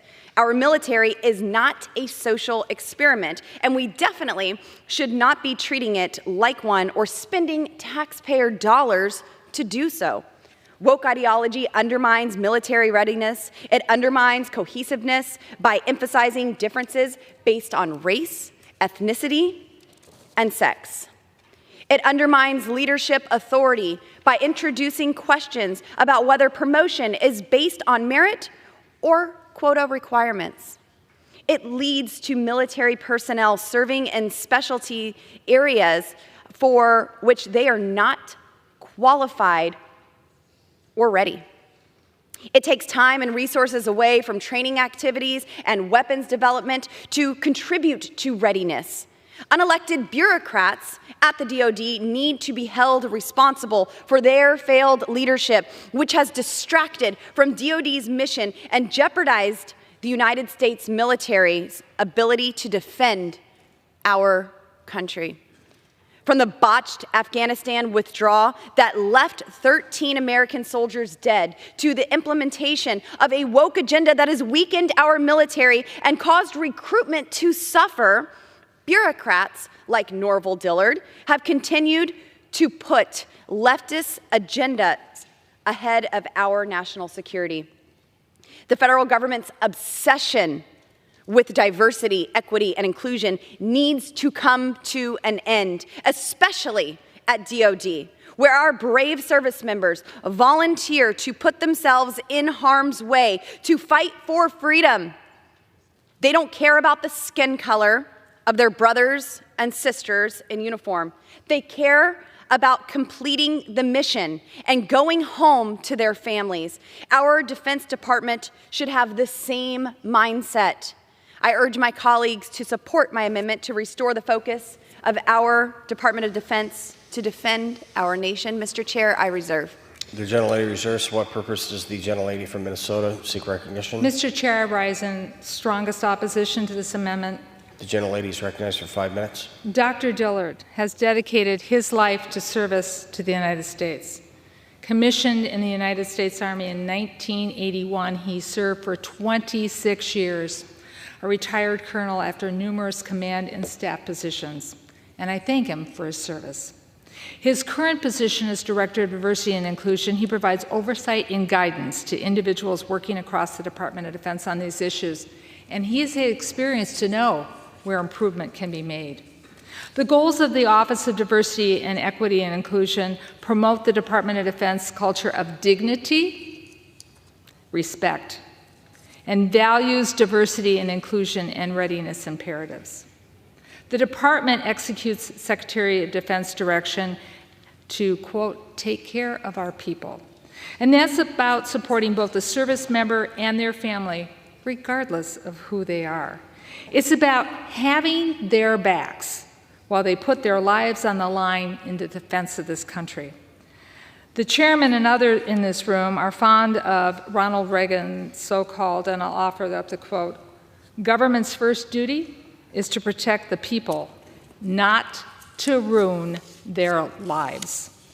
Rather than trying to run the lives of each service member into the ground, let us concentrate on what should be the focus of this bill, ensuring that our military service members have the tools they need to defend our nation and to come home safely.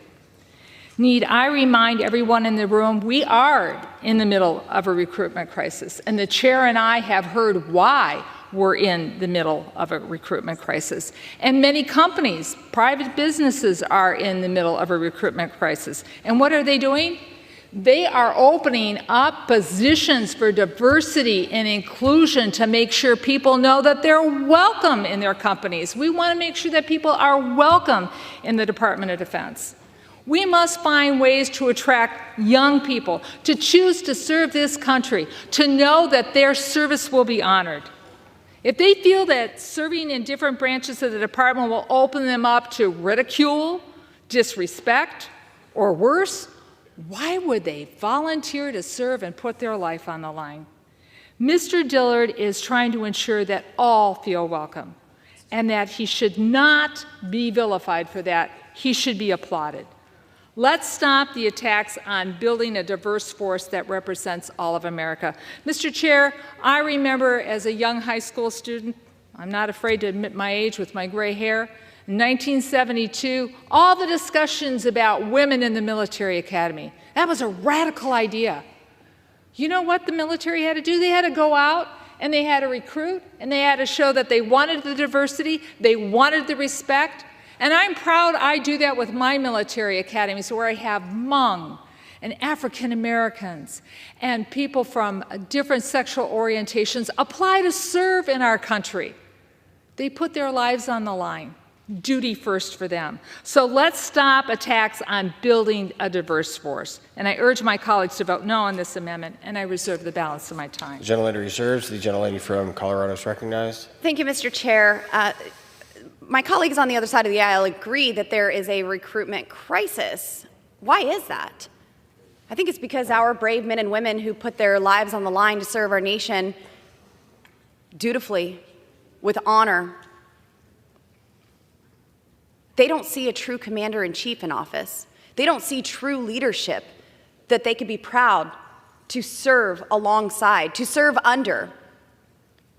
I don't believe that our brave men and women see that they will be taken care of when they put their lives in harm's way to defend our nation, to defend our allies throughout the world.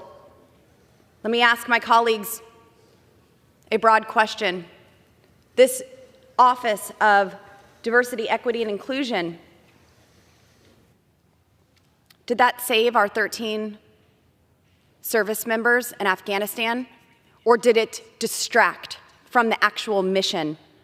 I heard from my colleagues, Mr. Chair, on the other side of the aisle, that this was a way to ridicule and disrespect. Well, I think it is ridiculing to promote someone who does not have the qualifications needed for a position just because of how they identify, their race. This is what's ridiculing. This is what is disrespectful. And I see this woke agenda, this DEI, this movement that the left has created, I see it as a way to erase women. I heard my colleague on the other side of the aisle talk about in the 1970s there was a recruitment effort to bring more women to our military. And if that were the case today, if that were the mission today, to offer a more diverse military and recruit more women, well, my colleagues on the other side of the aisle would simply put men in a dress put them in heels. Heck, I got some red lipstick you could borrow. But that's not the answer. The answer is readiness. The answer is that we are all equal under the law, and you do not promote someone simply because of these qualifications. Mr. Chair, I urge adoption of my amendment, and I yield. The gentlelady yields back. The gentlelady from Minnesota is recognized. Mr. Speaker, may I inquire how much time I have? Excuse me, Mr. Chair. The gentlelady has 1 minute and 30 seconds remaining. Thank you, Mr. Chair. Well, some of the remarks, Mr. Chair, that my colleague made, I'm not even going to bother to respond to because I don't think they are appropriate for this august chamber in which we are in. The military only takes people who are qualified to serve. And then after they've done their service for our country, they should still be respected. This is a very sad conversation that we are having. And I go back to the fact about diversity. And I'll use the example of the Hmong in my community who fought along our soldiers in Vietnam and protected many, and rescued many of our pilots. They came here, they didn't have a written language. They came here, they didn't know about military academies. And they wanted to honor and serve our country, but they weren't quite sure how to go about it. So what do? We created opportunities for diversity and inclusion. And it's amazing when you put a hand out to somebody and say, you know, we want you to be part of this great nation. And you're willing to put your life on the line. We thank you for that. The chair and I know why we have a recruitment problem. I understand why we have a recruitment problem. I serve on the committee, and I'm doing everything I can to address it, and part of it is this office. The gentlelady's time has expired. The gentlelady yields back. The question is on the amendment. Thank you, Mr. Chair. I rise today to offer my amendment that utilizes the Holman Rule to reduce the salary of UN Ambassador Linda Thomas Greenfield to $1. Ms. Thomas Greenfield has been entrusted with representing the United States on the world stage and has done a terrible job. She made the decision to allow the U.S. to rejoin the anti-Semitic United Nations Human Rights Council, which routinely ignores some of the world's most worst atrocities and grants membership to countries with egregious human rights violations, giving countries like China, Russia, Cuba, Venezuela, Pakistan, and Somalia an international platform to speak on human rights. Rather than focusing on China's systematic oppression of millions of Uyghur Muslims or the inhumane treatment of women and ethnic religious minorities across the Middle East, this council disproportionately targets the state of Israel. She was also involved in the decision to resume funding the UN Population Fund account, which supports coercive abortion and involuntary sterilization. During her Senate confirmation, Ms. Thomas Greenfield expressed support for taxpayer-funded abortions in foreign countries. In 2021, Ms. Thomas Greenfield was quoted saying, quote, "White supremacy is woven into America's founding documents and principles," end quote. In the same speech, she went on to say, quote, "We have to acknowledge that we are an imperfect union and have been since the beginning," end quote. Let's give this very important job to someone who loves America and doesn't hate the values that our founders ingrained into the strongest country in the world. I urge my colleagues to support my amendment and hold Ms. Thomas Greenfield accountable for her poor representation of America on the world stage. Mr. Chair, I reserve. Gentlewoman reserves. Gentlewoman from California. I rise in strong opposition to this amendment. The gentlewoman is recognized.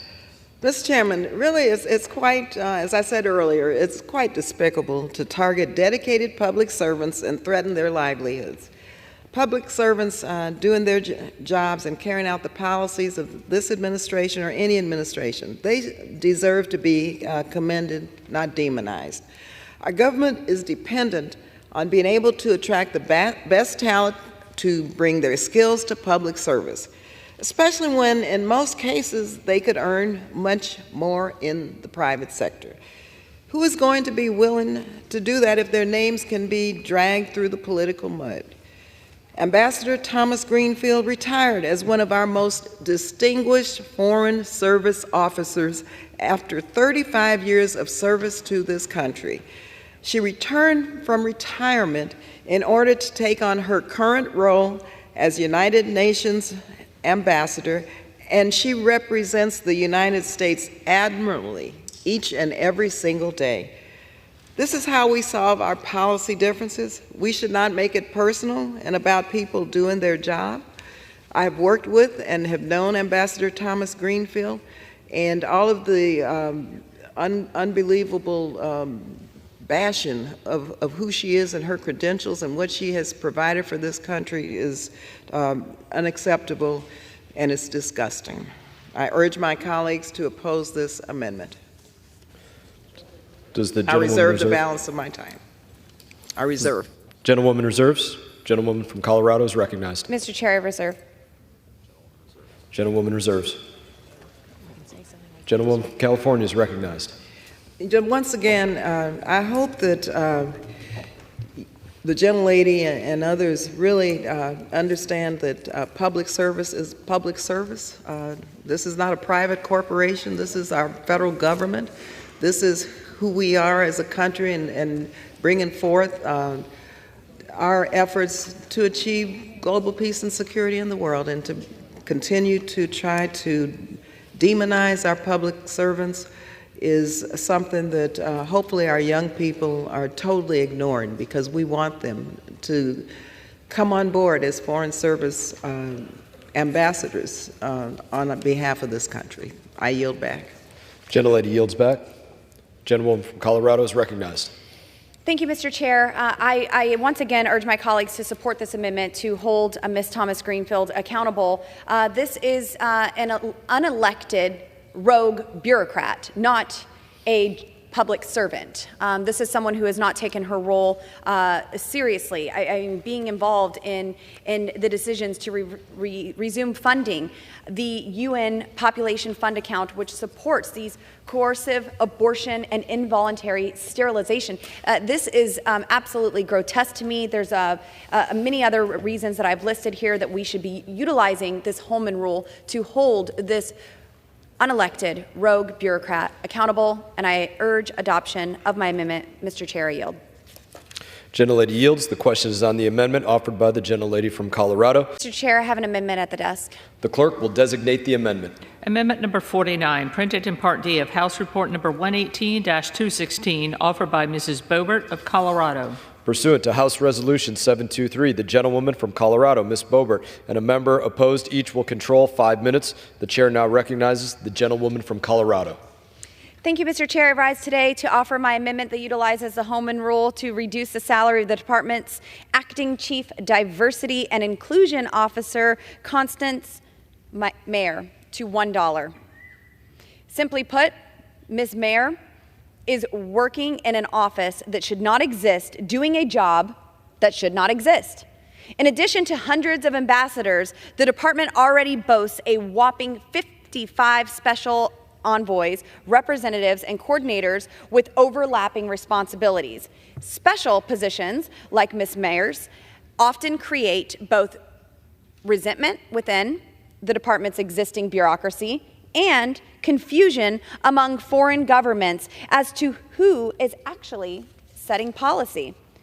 At the direction of Joe Biden's DEI executive order, the State Department produced and published a 19-page equity action plan, the first sentence of which proclaims, quote, addressing systematic racism is a core tenet of Biden's foreign policy, end quote.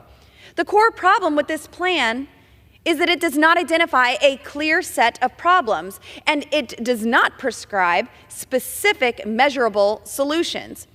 It simply cuts the American social justice template and pastes it into a plan that is supposed to inform U.S. foreign policy across the world. This office is also functionally redundant.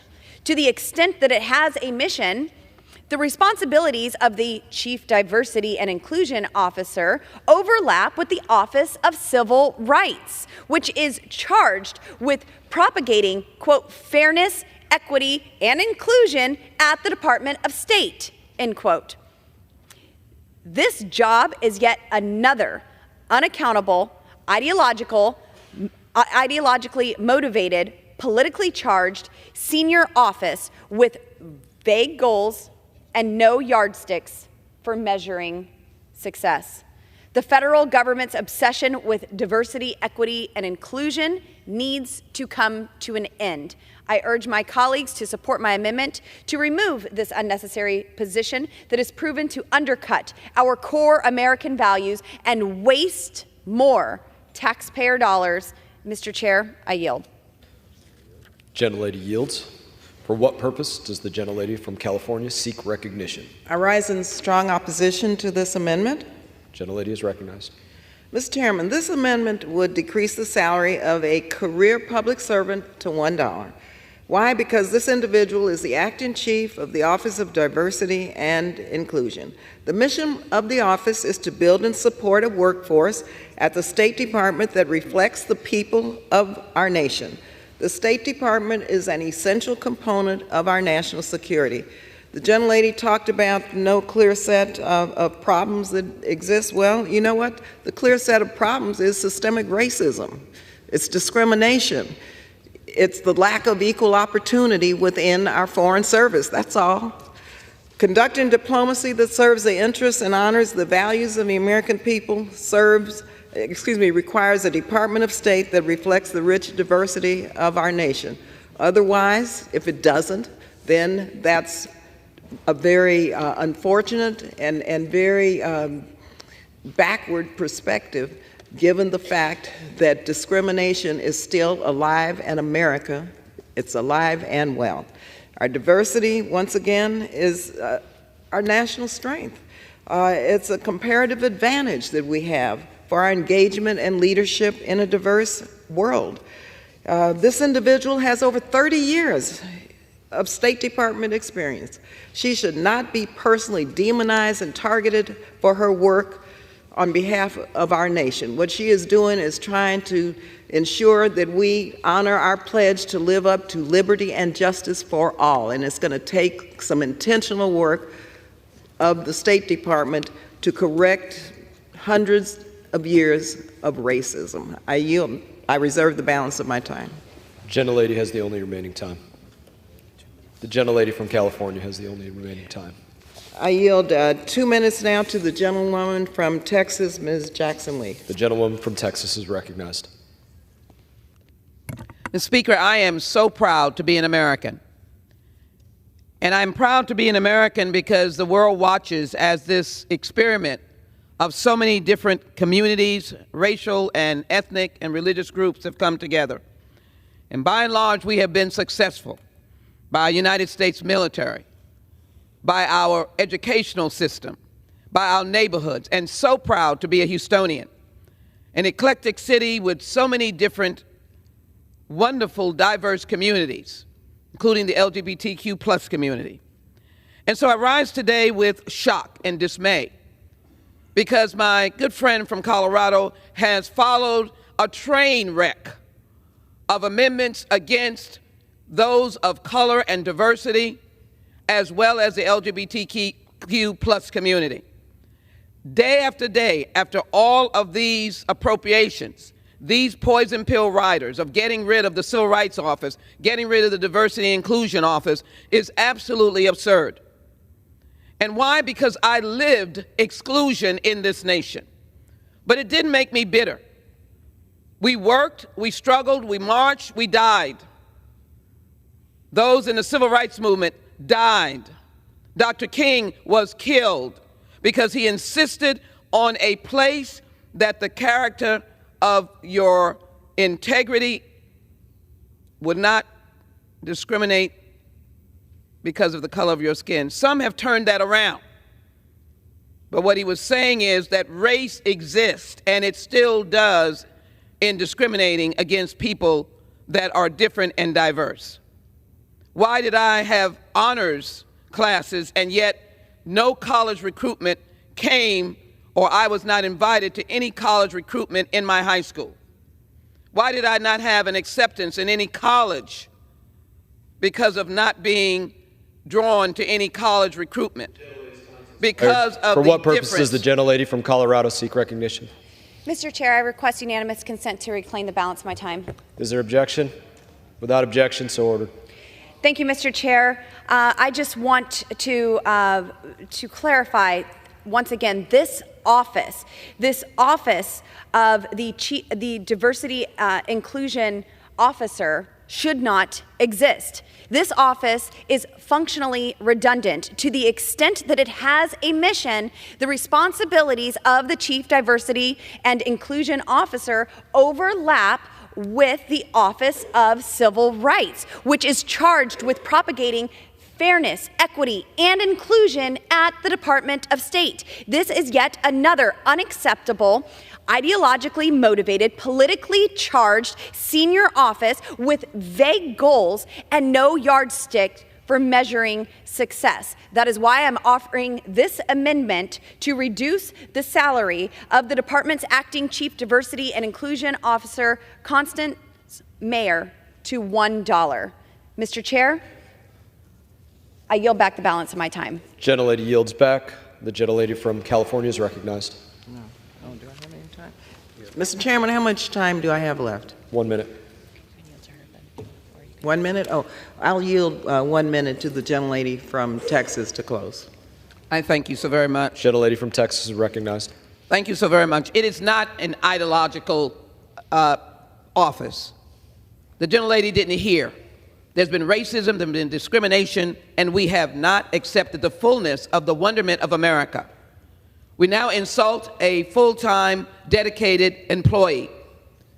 Before the Charlie Rango Fellows, we could find little individuals who are diverse in foreign service. We now have many because we reached out and made a difference. This train wreck of attacking inclusion, diversity, and equity is disgraceful, and my friends should stop it. Because our cities are better, our states are better, the nation is better because of it. And this fine public servant, I want to lift her up and say thank you.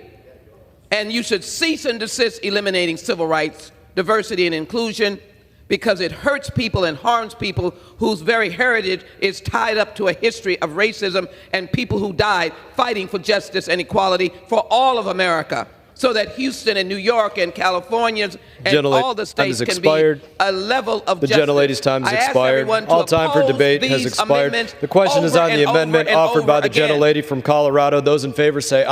Amendment at the desk. The clerk will designate the amendment. Amendment number 50, printed in Part D of House Report number 118-216, offered by Mrs. Boebert of Colorado. Pursuant to House Resolution 723, the gentlewoman from Colorado, Ms. Boebert, and a member opposed, each will control 5 minutes. The chair now recognizes the gentlewoman from Colorado.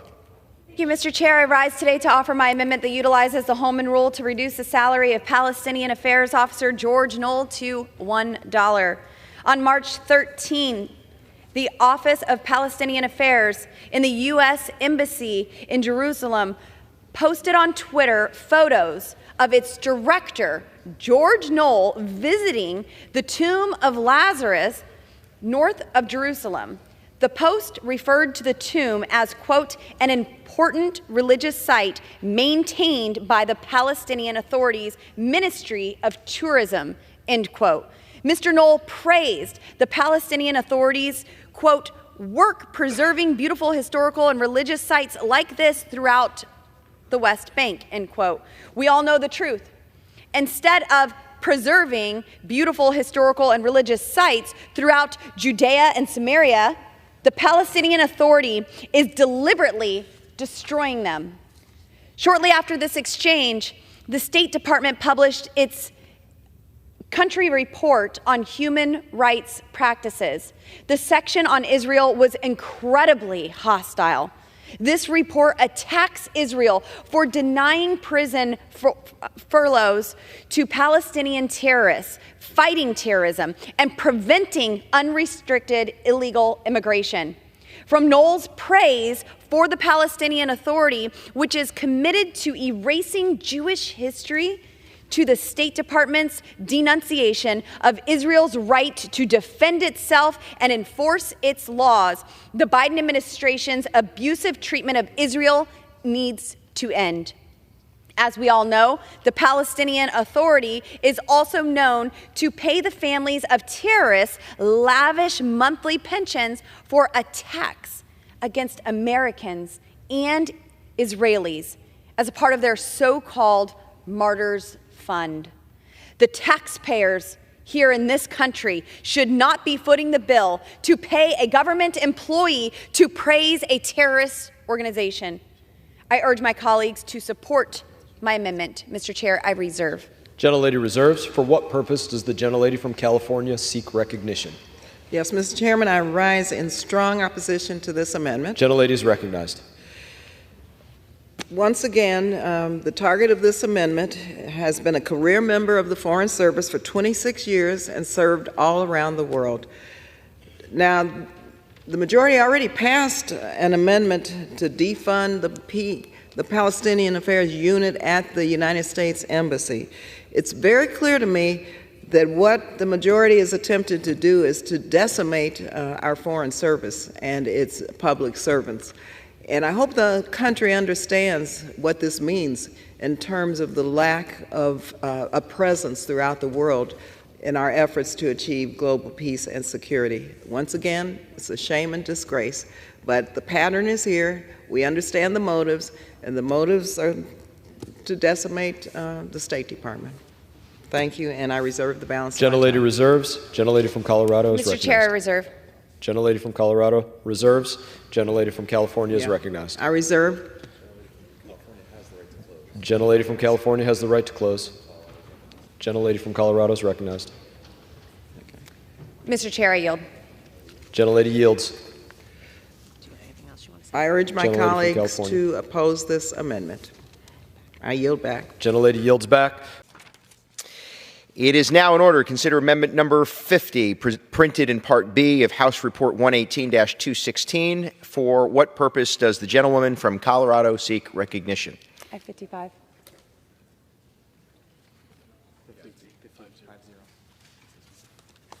Praise the Lord. Mr. Chair, I have an amendment at the desk. The clerk will designate the amendment.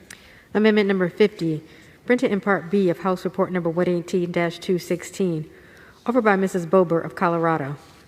Pursuant to House Resolution 723, the gentlewoman from Colorado, Ms. Boebert, and a member opposed each will control 5 minutes.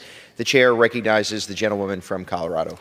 Thank you, Mr. Chair. I rise today to offer my amendment that utilizes the Holman Rule to reduce the salary of the Officer for Civil Rights and Civil Liberties, Shobha Siva Prasad Wadia, to $1. DHS's Office for Civil Rights and Civil Liberties is staffed with people that literally want to abolish the U.S. Immigration and Customs Enforcement as an agency whose mission is to protect America from the cross-border crime and illegal immigration that threaten national security. The woman that leads DHS's Office for Civil Rights and Civil Liberties once said that illegal immigrant felons convicted of murder and rape shouldn't be eligible for deportation solely because of their crimes. Let me repeat that.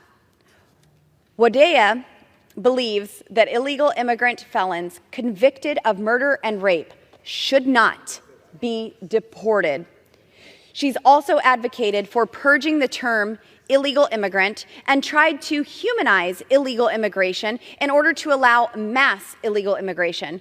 Throughout her career, this open border bureaucrat has aggressively pursued pro-amnesty policies and even defended illegal immigrants in court who should have been deported. In her current role, she is literally enabling and supporting the Biden border crisis. Since Joe Biden took office, more than 6 million illegal aliens have entered America. In August alone, there were 232,972 illegal aliens encountered at the southern border. That does not include the gotaways, who were not encountered by our brave Customs and Border Patrol agents. Customs and Border Patrol has seized 25,500 pounds of fentanyl so far in fiscal year 2023, a deadly drug that is literally killing our children.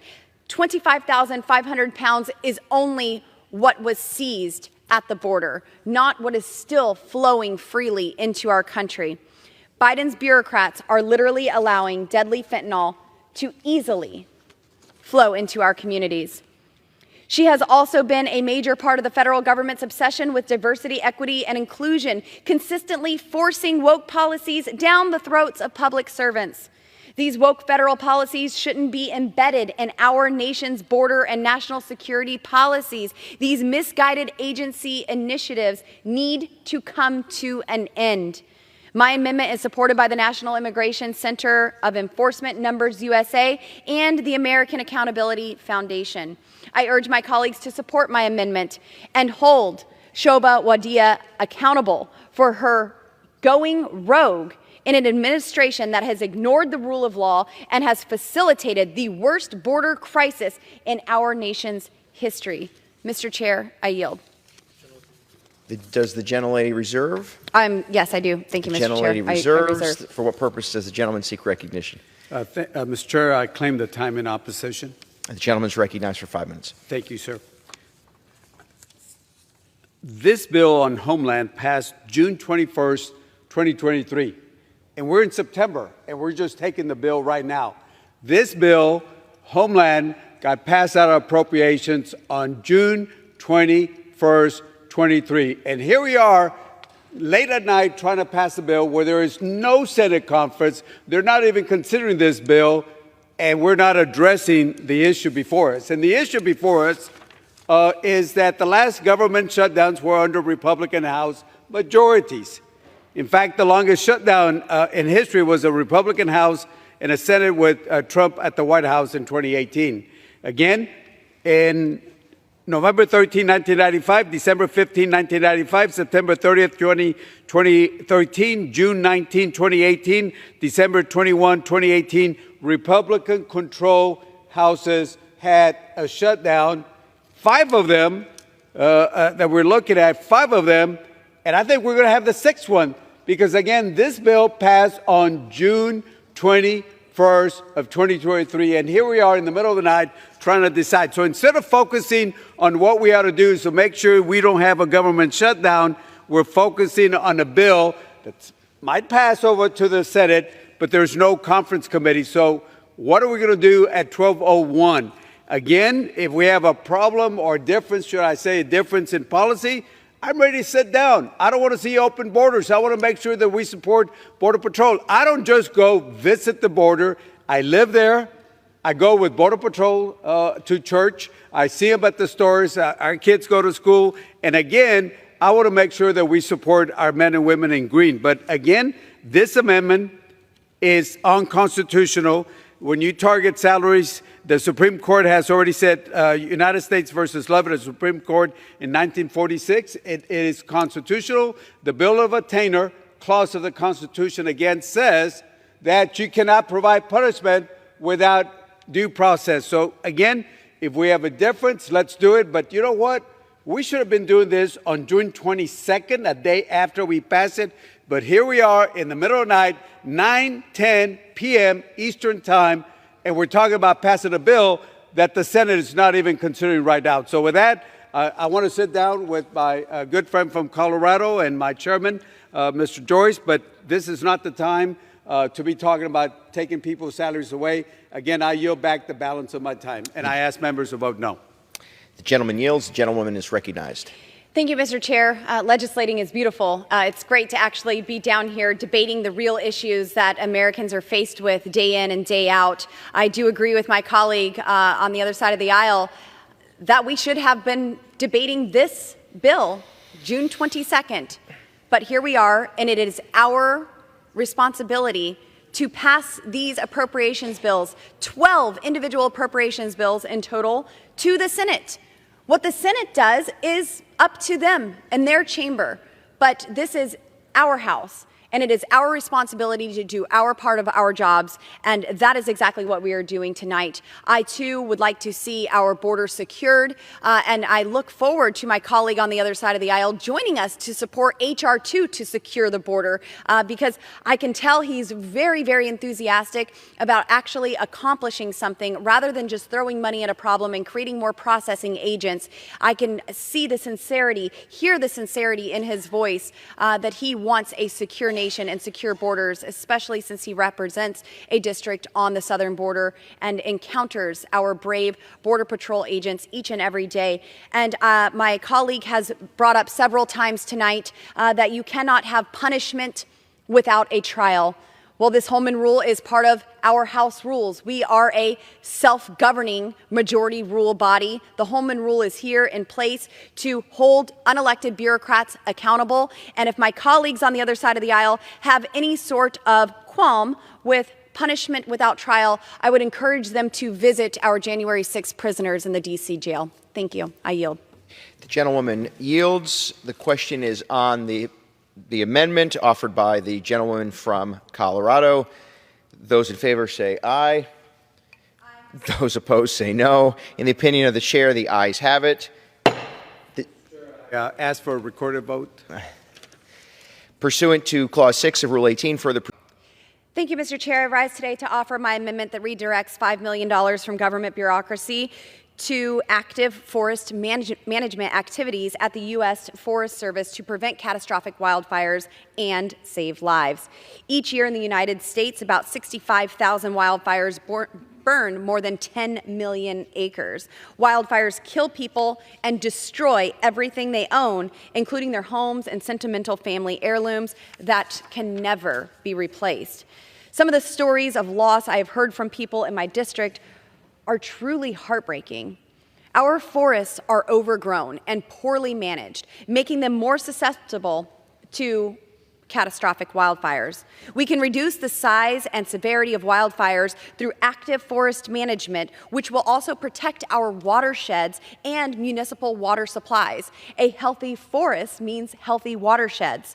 According to the Colorado State Forest Service, more than 24.4 million acres of Colorado's forest land impacts Colorado's water supply, where 80% of the state's population relies on those forested watersheds for municipal water supplies.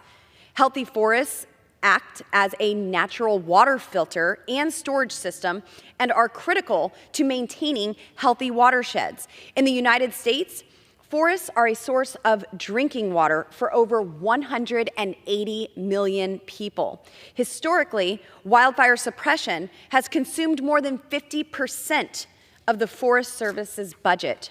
The Forest Service only harvested 3.2 billion board feet in 2020 compared to over 10 billion board feet in 1990. The current flawed approach causes us to spend billions of dollars on the back end to suppress fire, neglecting fire prevention, and putting our communities at increasing risks of catastrophic fires. The Forest Service's own fuel treatment effective database reports that over 90% of the fuel treatments were effective in changing fire behavior and or helping with control of the wildfire. Wildfires are also getting more intense, and we are seeing more crown fires that burn hotter and cause increased ecological damage to soil and watersheds. Unfortunately, federal agencies have failed to recognize this correlation of timber harvests being down nearly 80% over the past 30 years. This also negatively impacts education and local communities, as historically 25% of the receipts from timber harvests went towards schools and important infrastructure projects for the communities that we all serve and love. Let's pass my active forest management amendment that will help prevent catastrophic wildfires and save lives. Mr. Chair, I urge my colleagues to support this common sense amendment, and I reserve. For what purpose does the gentlelady from Maine seek recognition? I rise in opposition to this The amendment. gentlelady is recognized. Thank you so much, Mr. Chair. Once again, I want to address some of the same concerns about this amendment as I did in the previous amendment. And I want to be clear. I fully support active forest management at the Forest Service. I feel very bad for the wildfires that have occurred in Colorado and so many other states across our country. I can't imagine the devastation of a family who loses their home or a community that finds the entire community leveled by a forest fire. I'm also very aware of the importance of managing our forests, whether it's the timber sales or the great benefit we get from well-maintained forests. I come from the most forested state in the nation, and sustainable forest products and our wood products industry is extremely important. Managing those forests is extremely important. But I cannot support this offset. The EPA has already been cut by 39%. Further cuts to its core program will only embolden polluters and weaken the safety of our water and air. We can easily fund both things, the EPA and the management at the Forest Service and forest management at the Forest Service, if only the majority had produced a bill at the level that was agreed upon and passed into law by the Fiscal Responsibility Act. If my colleagues across the aisle are serious about active forest management at the Forest Service, it would have been fully funded in the base bill. I oppose this amendment, and I yield back the balance of my time. Thank you, Mr. Chair. I rise today to offer my amendment that redirects $5 million from government bureaucracy to hazardous fuels reductions activities within the Bureau of Land Management to prevent catastrophic wildfires and save lives.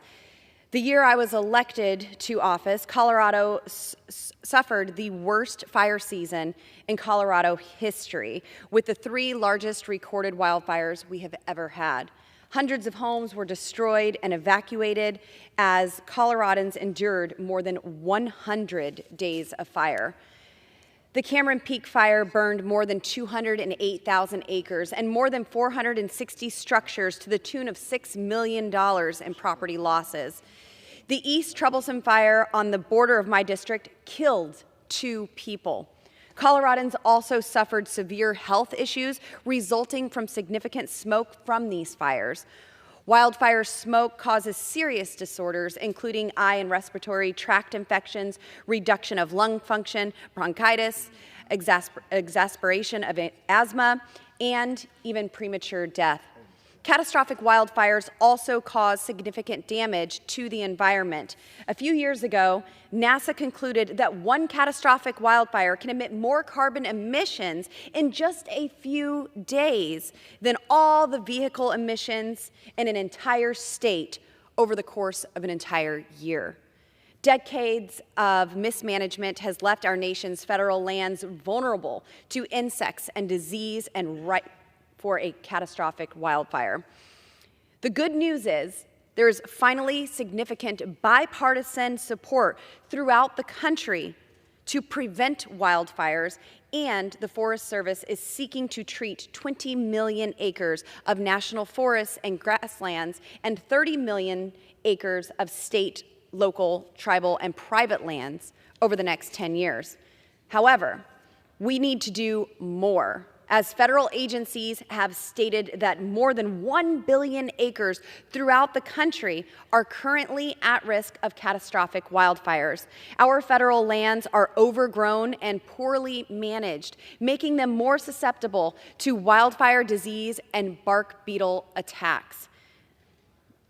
There are federal lands in Colorado and in the West where we once had 50 to 100 trees per acre. But now we see 500 to 1,000 trees per acre. This is a massive overgrowth in our forests that we need to manage. There are also 6 billion standing dead trees in the western United States. Some people call that a problem. I call it a tinderbox waiting to ignite. Fuels treatments are effective, and federal agencies have made clear, and I quote, over 90% of fuel treatments are effective in changing fire behavior and or helping with control of the wildfire, end quote. Let's put the lives of the American people first and take significant action to benefit our environment by passing my hazardous fuels reduction amendment. I urge my colleagues to support my common sense amendment, and with that, Mr. Chair, I reserve.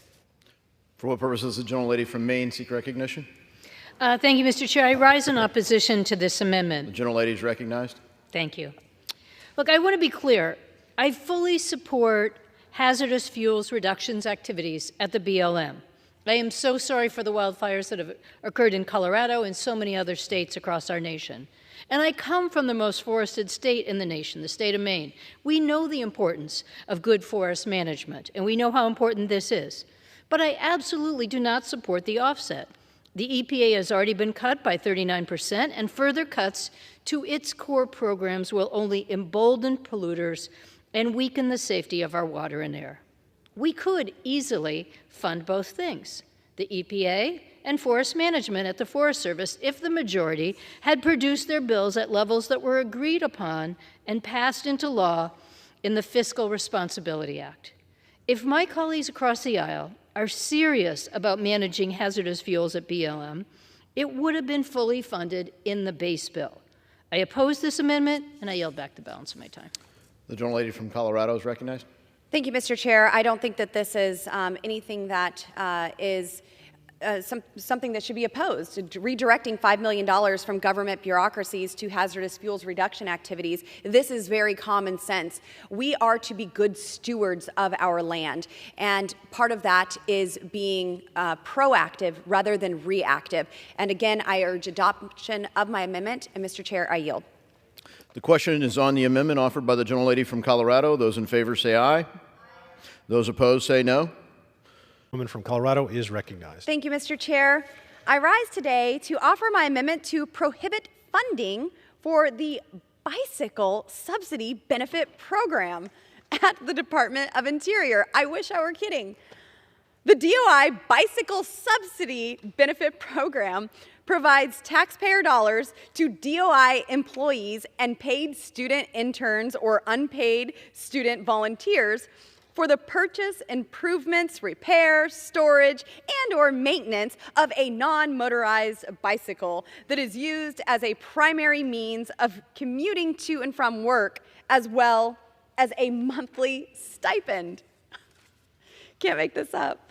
American taxpayers' hard-earned money is being wasted on covering bicycle commuting expenses such as bicycles, bicycle locks, bicycle parking storage, bicycle safety equipment, bicycle improvements or accessories, including reflective lights, racks, bicycle repairs and general maintenance, personal safety and protective equipment, including high visibility safety apparel, headwear, and bicycle gloves, and bicycle share memberships, as well as getting paid to bike to work.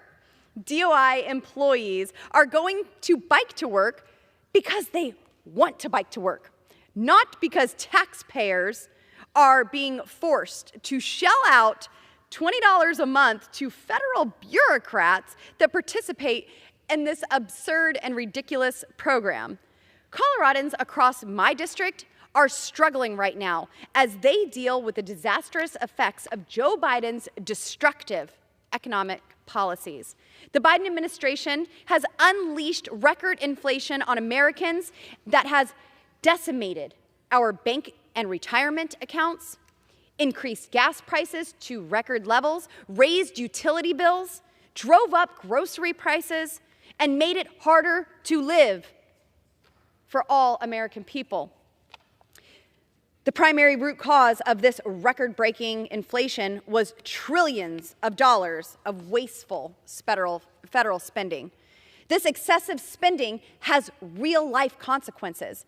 American families will pay a $8,581 inflation tax over the next year. Currently, 20 million Americans can't even afford to pay their utility bill. We have seen a 4.3% decline in real wages since Biden took office. Americans have lost more than $2 trillion in retirement savings. America is $33 trillion in debt with a $2 trillion a year deficit. And Democrats want us to continue to print money and pay bureaucrats to bike to work when our so-called commander-in-chief doesn't even know how to properly ride one. Maybe we should subsidize some bicycle lessons for the president while we're at it. I urge my colleagues to support my amendment to cut wasteful federal spending by prohibiting funding for the bicycle subsidy benefit program at the Department of Interior. Mr. Chair, I reserve. Gentlelady reserves. For what purpose does the gentlelady from Maine seek recognition? Thank you, Mr. Chair. I claim time in opposition to this amendment. Gentlelady is recognized. So this amendment would block the Department of Interior from its bicycle subsidy benefit program, which encourages federal employees to use bicycles and commute to the office. Not unlike many wellness programs that are there available in the public and private sector, this is a good idea for the fresh air, for our personal health, for a whole host of reasons. It's also good for the environment. More of us should be on bicycles instead of occupying a car to commute back and forth to work. The department created this program in response to a 1993 law in which Congress authorizes each agency head to establish a program to encourage employees to use means other than single occupancy motor vehicles to commute to and from work. It's a government-wide program, and this amendment unfairly targets Interior employees. I urge my colleagues to treat all employees fairly. Reject this amendment. I yield back my time. Gentlelady yields. Gentlelady from Colorado is recognized. Thank you, Mr. Chair. You know, riding a bicycle is great. It's wonderful. Sure, we want fresh air. Sure, we want exercise. It's great for our health, but it's not great for the American taxpayer to subsidize this to bureaucrats. What about Western Colorado?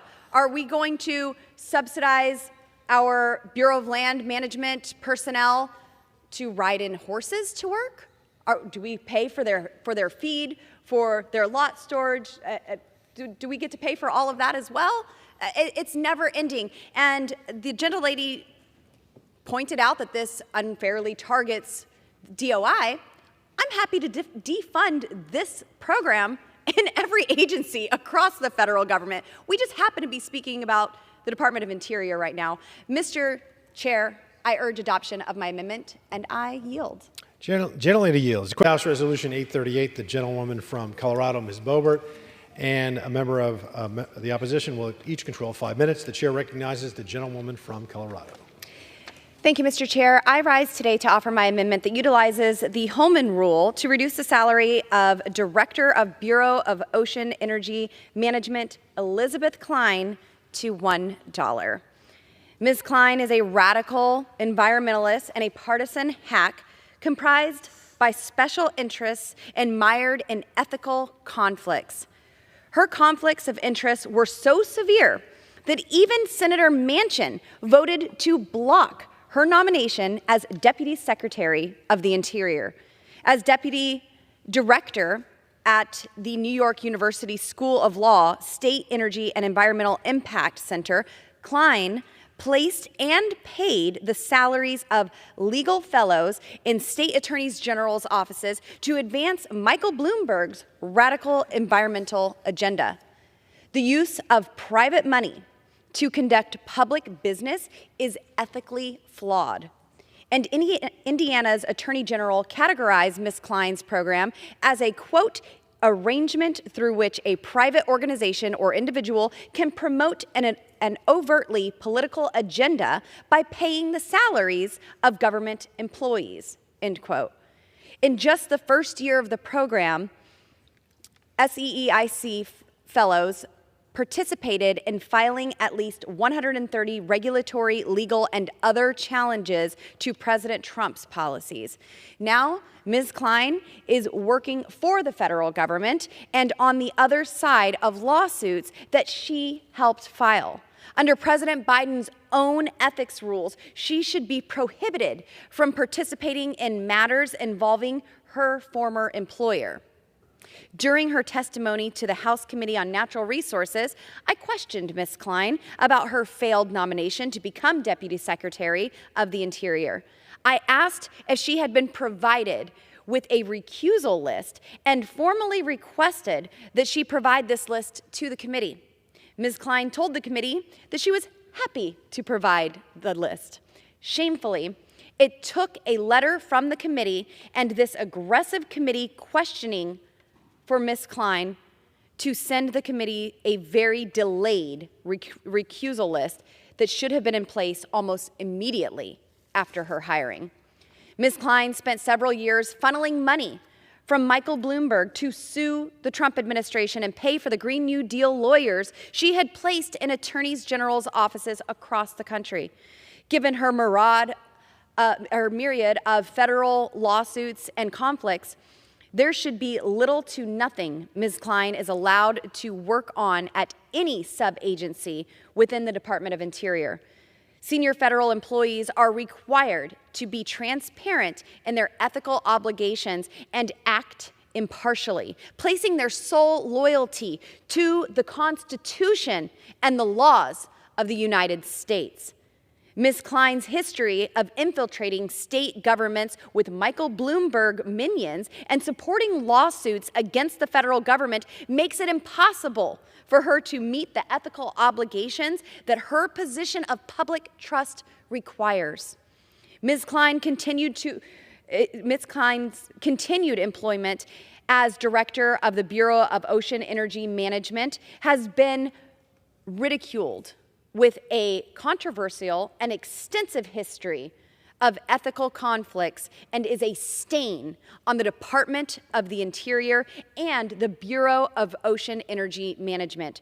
Radical partisan extremists have no place in the federal government, especially those in charge of our energy industry. I urge my colleagues to support my amendment to restore integrity to the Department of Interior and the Bureau of Ocean Energy Management. Mr. Chair, with that, I reserve. Gentlelady reserves. For what purpose does the gentlelady from Maine seek recognition? Mr. Chair, I rise in opposition to this amendment. Gentlelady is recognized.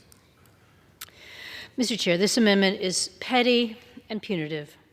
Rather than pursuing grudges against public servants and spewing inaccurate and disrespectful information, my colleagues across the aisle should focus their energy on negotiating with the Senate on a bill to fund the government. I urge my colleagues to reject this amendment, and I yield back. Gentlelady yields. Gentlelady from Colorado is recognized. Mr. Chair, I yield. Gentlelady yields. The question is on the amendment offered by the gentlewoman. Thank you, Mr. Chair. I rise today to offer my straightforward amendment that prohibits funds within this act from being used in violation of federal immigration law for sanctuary city policies. The concept of sanctuary city policies directly violate the rule of law. Article 1, Section 8, Clause 4 of the United States Constitution gives Congress clear jurisdiction on immigration matters. A nation of laws must enforce established laws, not seek ways to circumvent them. These sanctuary cities are disregarding federal statutes by harboring thousands of illegal immigrants and providing a safe haven for violent criminals. My amendment prohibits the use of funds that are appropriated by this act from being used in contravention of Section 642A of the Illegal Immigration Reform and Immigrant Responsibility Act of 1996. This federal law prohibits sanctuary policies that obstruct law enforcement officials from sharing information regarding a person's immigration status within the Immigration and Naturalization Service. More than 200 state and municipal jurisdictions across the country have established policies that directly violate the law and shield criminal illegal aliens from enforcement. There is a complete and total invasion taking place at our southern border due to the Biden administration and the left's radical open border agenda. Since Biden has taken office, Border Patrol has encountered more than 6.3 million illegal aliens who have illegally entered America, released nearly 2.9 illegal aliens into our communities, and let more than 1.7 million known gotaways evade Border Patrol and enter the country with no record or knowledge of who these people are. The number of illegal aliens who have entered the interior of the United States under the Biden administration now is greater than the population of at least 22 states as well as Washington, D.C. It is not just illegal immigrants coming across the southern border, but enough fentanyl to kill every American 15 times over. This drug, mostly imported from China and continuously smuggled through our southern border, is killing children and destroying families throughout the country. Equally concerning is the fiscal last year alone. The FBI stopped more than 172 illegals on the terrorism watch list. Our porous southern border is literally a major national security risk. These open borders and sanctuary city policies are destroying America. Cities like Chicago, Denver, Houston, Los Angeles, and New York have continued to beg the federal government for more money to handle the unprecedented influx of illegal aliens rather than changing their illegal alien policies that have exasperated the problem. I thank the chairman of the committee and the committee's hard work on this bill, and I respectfully ask that my colleagues join me in support of the rule of law by voting in favor of my amendment. Mr. Chair, I reserve. Gentlewoman reserves. Gentleman from Maryland. I rise in perplexion, The gentleman's which I recognized. presume is objection. Gentleman's recognized. And I ask the gentlelady to yield for a question. Gentleman's recognized. It's not my time. I ask you to yield. I have reserved. You're free to speak. Yes, I'm asking if you'll yield for a question. Sure. Ask your question. What funds in this bill are used for the purposes you are opposed to?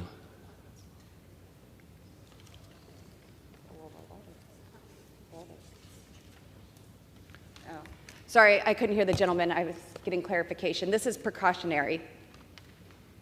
Precautionary for what? I'm asking. There are sanctuary city policies Yes, I understand. I understand what that are in place that are allowing the refuge of illegal aliens in these cities, and there is an influx in crime and drugs I understand. in these cities, and there's no way for these folks to even report what is taking place because they are protected under this fake policy that has been created that is subduing the actual rule of law that we have in the Constitution of the United States. Right?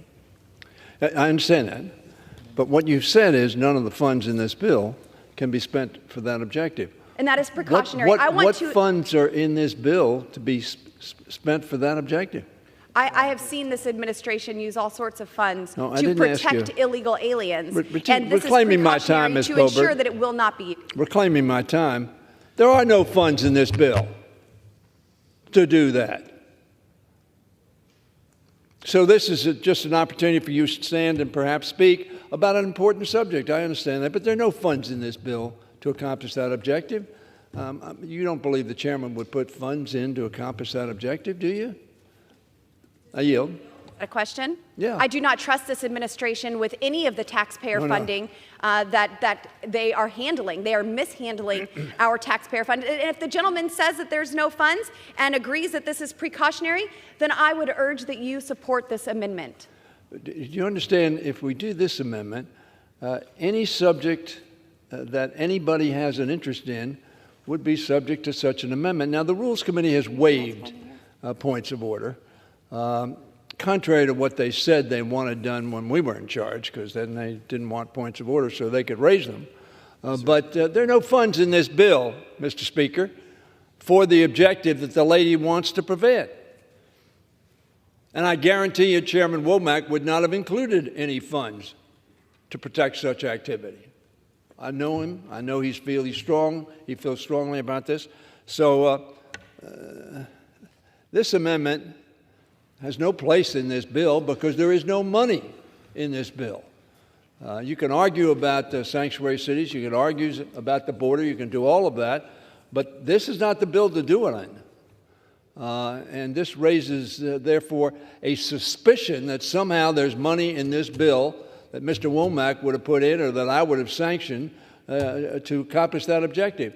That is simply not true, Mr. Chairman. And This has no place in this bill. Gentleman reserve? Reserve. Gentleman reserves. Chair would remind members to direct all remarks to the chair and to formally yield and reclaim time when under recognition. The gentlewoman from Colorado. I just want to state one more time that the White House has had a reputation of spending funds to protect illegal aliens that have broken our nation's laws to illegally enter our country. And I want to make very clear in this financial service bill that these funds cannot be allocated in that way. If we don't put the cuffs on this administration somewhere, they will continue to go rogue and waste the tax dollars that are being brought in by the hardworking Americans to fund these services for illegal aliens and to protect them in these sanctuary cities. So I am putting the handcuffs on the Biden administration with this common sense amendment. And if the gentleman, as I said, agrees that there are no funds, then there should be no problem to say we cannot allocate funds to protect these sanctuary cities and these illegal aliens. Mr. Chair, I have spoken my piece on this amendment. I'm prepared to close. I yield. The gentlewoman yields. Gentleman from Maryland. I think the gentlelady has said, I've said there are no funds. There are no funds. But she said because of this amendment, she's going to handcuff the administration.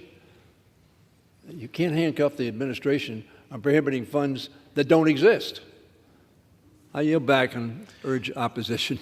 The gentleman yields. The question is on the amendment offered by the gentlewoman from Colorado. Those in favor say aye. Those opposed, no. In the opinion of the chair, the ayes have it. The amendment is agreed to.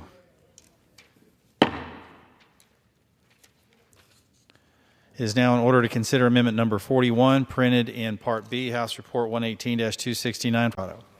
Thank you, Mr. Chair. I rise today to offer my amendment to the Financial Service and General Government Appropriation Act for fiscal year 2024 to prohibit performance awards or bonuses for senior executive service employees at the IRS.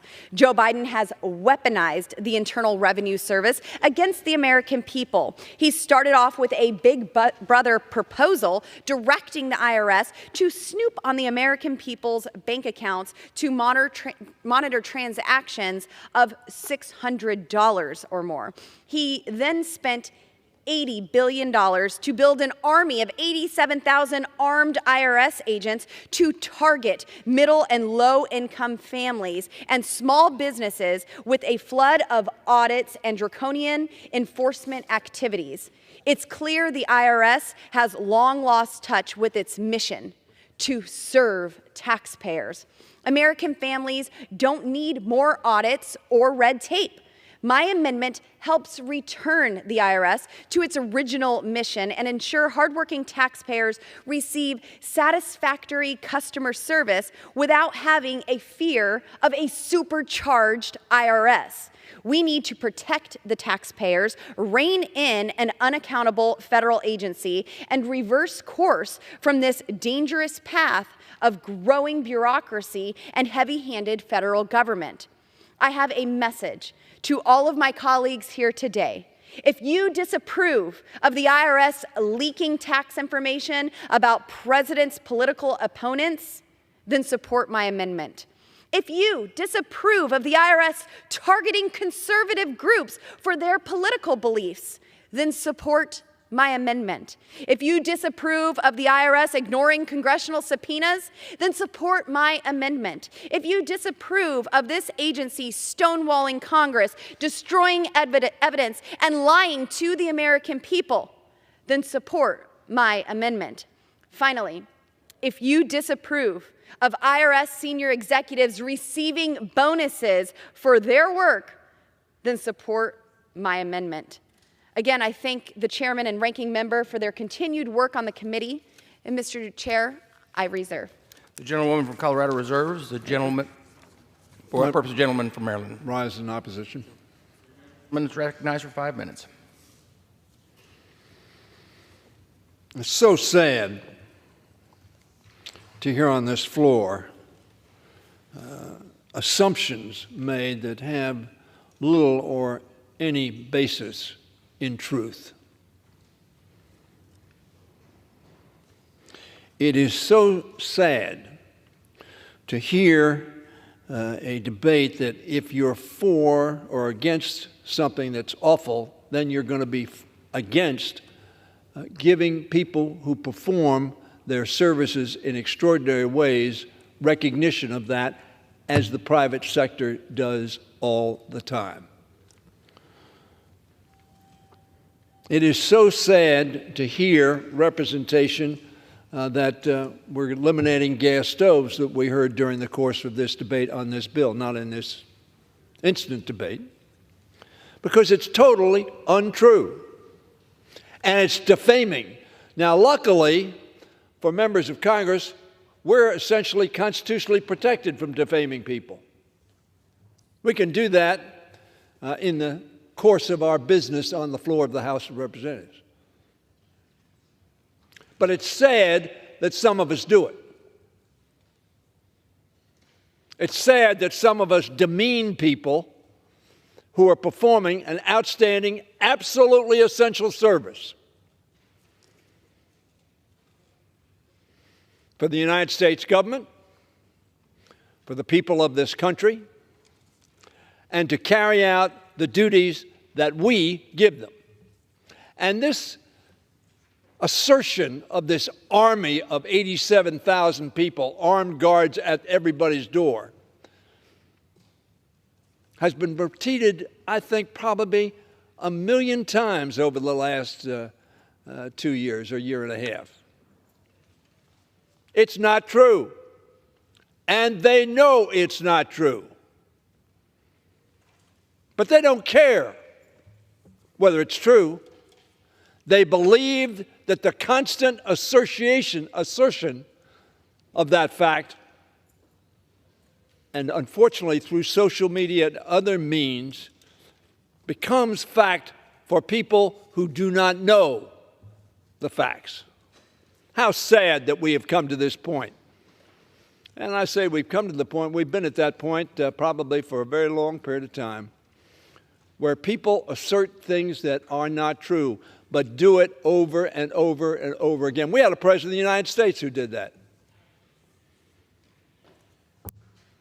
And because he did assert it, they believed it.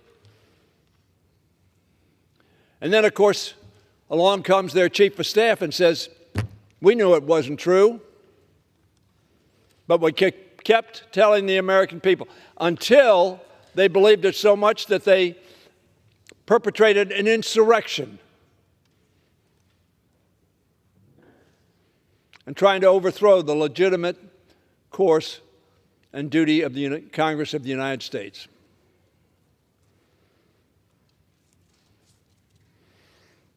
This amendment ought to be rejected because it is irrational to say that in our enterprise, if you do outstanding work and do what we ask you to do, and you do it effectively, we're not going to recognize the fact that you did outstanding service because you're an IRS agent or you're an IRS executive.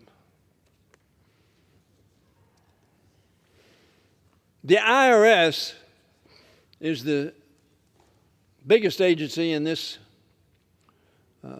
in the Treasury Department and in this bill. And it is on the basis of which all other agencies and departments operate, because that's where the revenue comes from. And the revenue comes from that as well to pay the debt when we don't have enough dollars to do what we've asked them to do.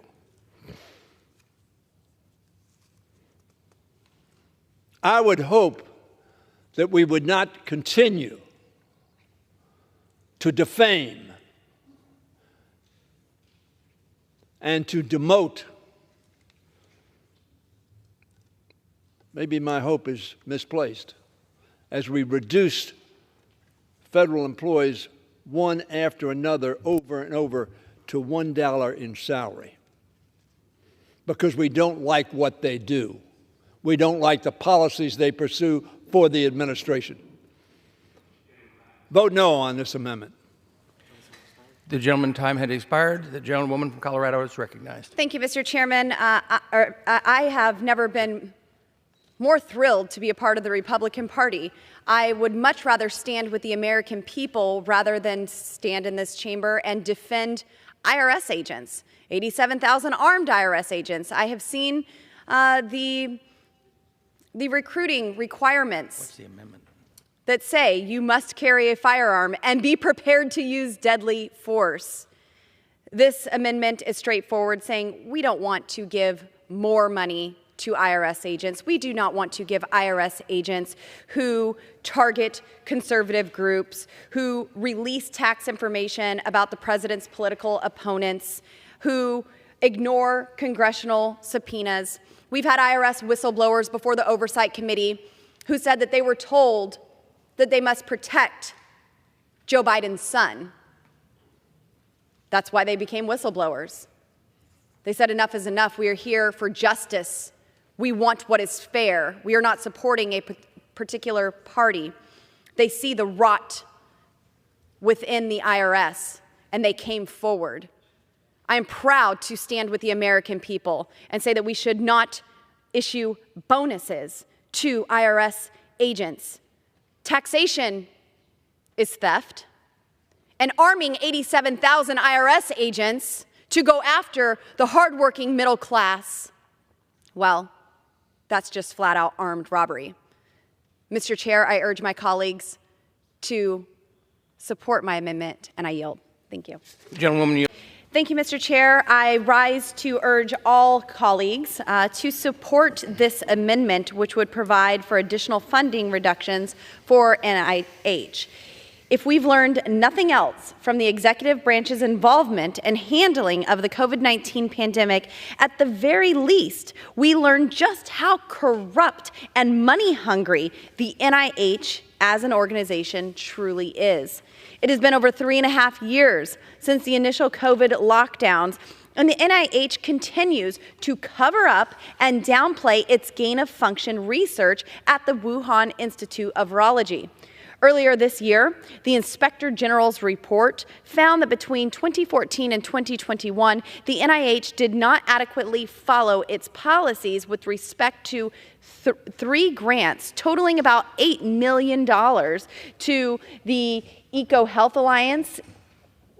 And the EcoHealth Alliance had a relationship with the Wuhan Institute of Virology in which it sub-awarded $600,000 to research coronaviruses in the years leading up to the COVID-19 pandemic. NIH terminated the EcoHealth grant in April of 2020, then later reinstated it, only to suspend it again after setting conditions for resumption. The EcoHealth claimed it could not meet.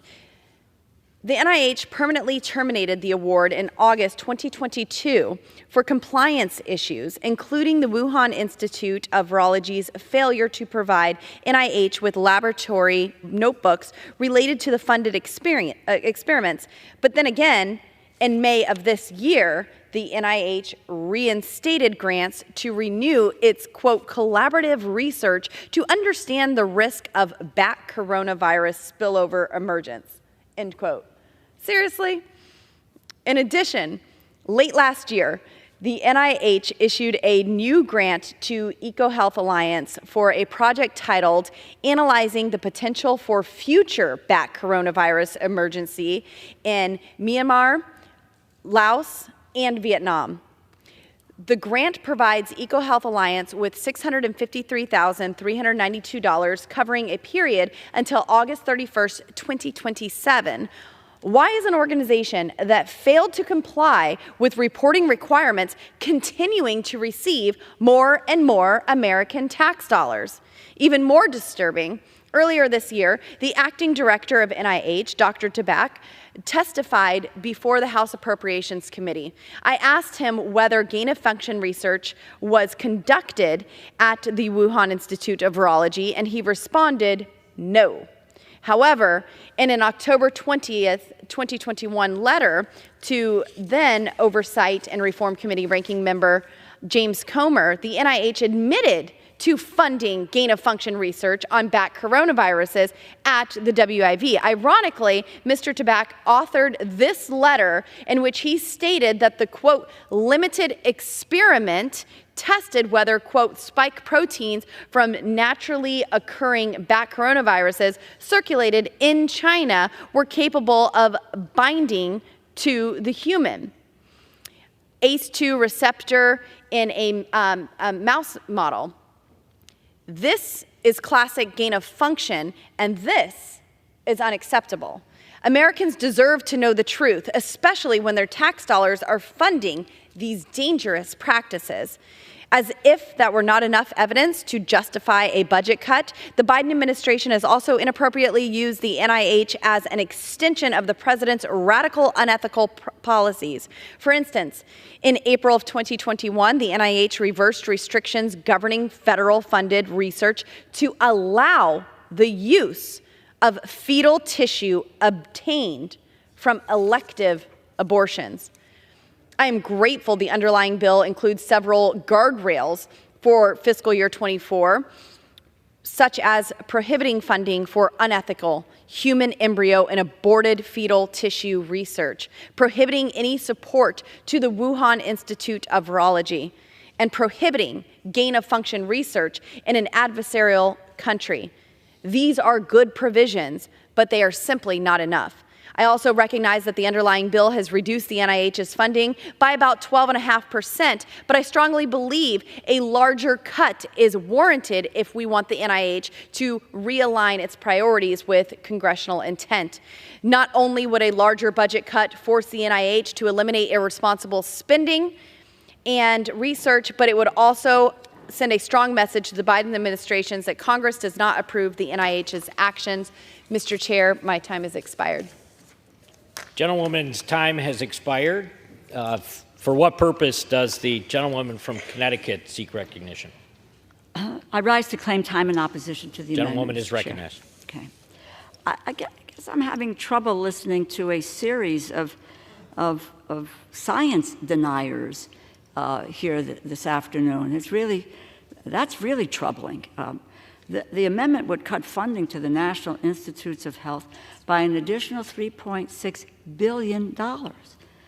The base bill already cuts NIH by $2.8 billion below what we are talking about in 2023, the 2023 numbers. So 2.8, another 3.6. I think there was another amendment that took additional money, which means that this amendment would bring the overall funding cut to the NIH of $6.4 billion at current funding levels.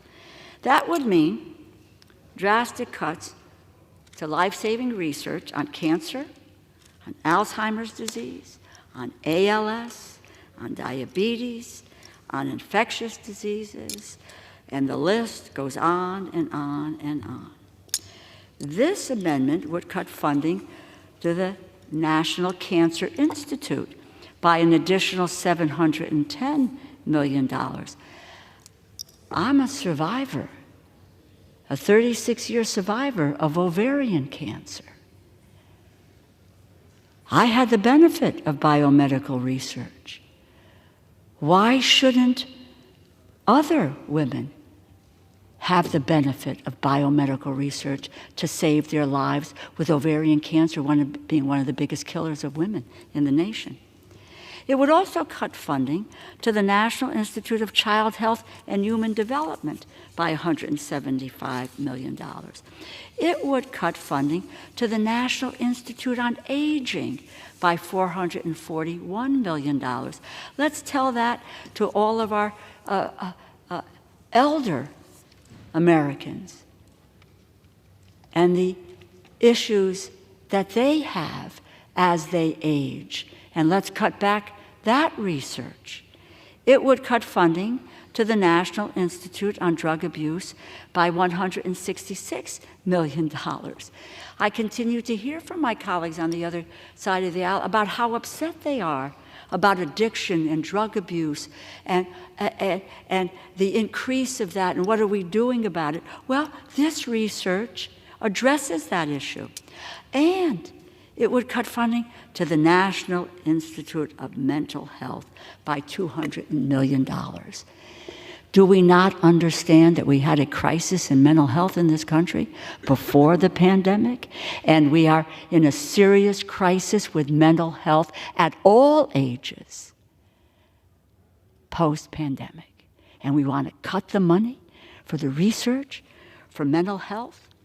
Put simply, this amendment would mean a drastic cut to scientific breakthroughs, cures to diseases, and life-saving treatments. Do you know that the United States has been the leader in the world? We have in health and advancement. We have the NIH, we have the CDC, we have the FDA. These are crown jewels in what the health is about in the United States and the cures here and abroad. Why would we want to roll back our advancements in health, science, and medical achievements? This does go backwards.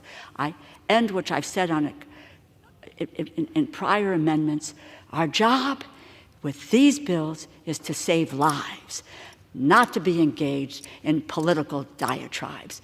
I yield back. Gentlewoman yields back. Thank you, Mr. Chair. I rise today to offer my amendment that transfers funds from government bureaucracy to charter school grants. As a mom raising 4 boys, I understand that families across this country want the best education possible for their children. One size does not fit all when it comes to education and our nation's youth, and education matters are best handled at the state, local, and especially family levels. Charter schools are an important part of the public education landscape because they empower parents to choose a high-quality educational environment for their child regardless of income or zip code. The unique educational experience of attending charter schools ensures more children have a chance to achieve the American dream. During the first 2 full school years of COVID, nearly 240,000 additional students enrolled in public charter schools. Charter schools were the only sector of public education to grow during the COVID lockdowns. They also serve our nation's marginalized children. A 2021 analysis of research on charter school effects and competitive influence by the National Bureau of Economic Research highlighted trends from 3 decades of research on charter schools. They found that charter schools boost student test scores, particularly for Black, Hispanic, and low-income students, and that attending charter schools increases college enrollment and civic engagement. The competitive impact of charter schools on traditional public schools suggests a beneficial influence on neighboring schools' student achievement. The charter school program is the only program at the Department of Education that supports school choice and allows parents to place their children in a school that works for their unique needs. Parents know how to raise their children better than government bureaucrats and teachers' unions.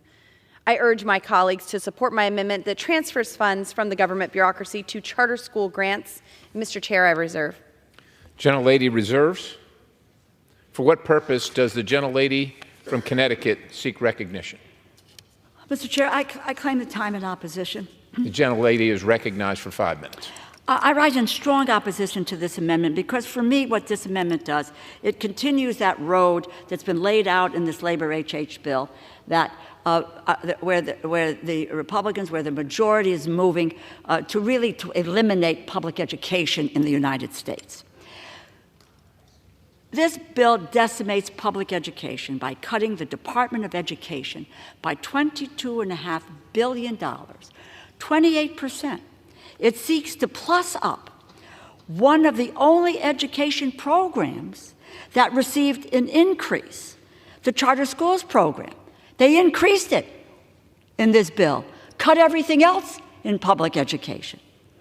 We have had some spirited discussions about charter schools on the Labor HHS subcommittee, and there are certainly some differences of opinion around the role that they should play in our public education system and whether they have historically received appropriate oversight by the Department of Education. But for the charter school program, which provides seed money to open new charter schools around the country, we should be in agreement on one point. This program has far more money than the Department of Education knows what to do with. In 2019, months after Secretary DeVos pleaded with our subcommittee for a $60 million increase to the charter schools program, the department approached us with warnings that demand for funding was low. Sure enough, before the end of the year, the department was unable to use the full appropriation and transferred $12 million to other education accounts. That was almost 3% of the program's appropriation.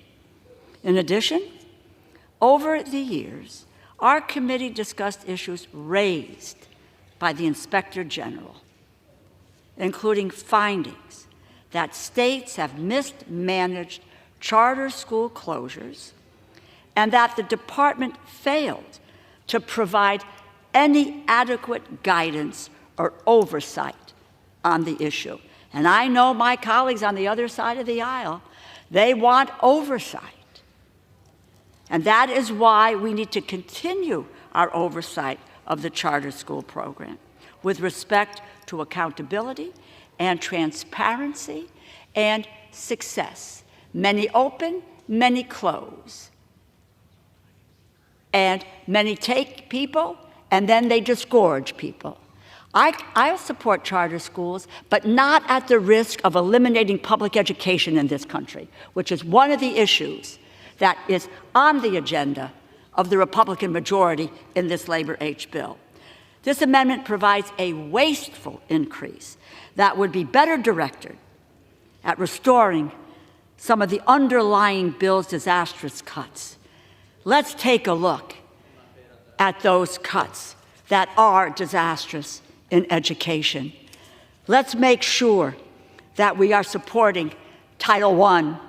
Let's make sure that we are supporting the development of teachers. Let's make sure that we are looking at promised neighborhoods. Let's make sure that we're dealing with social and emotional learning of our kids, instead of plussing up a program that has enough money to make it and has not had the kind of oversight it needs in order to make sure that it is doing its job.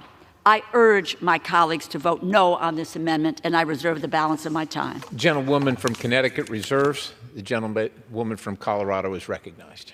Thank you, Mr. Chair. I just want to remind folks that I also have an amendment to add funding to the IG's account, and this amendment takes no funds from public school. This is simply giving more choice to families throughout our nation. Transparency is good, and the argument that we just heard was not so good.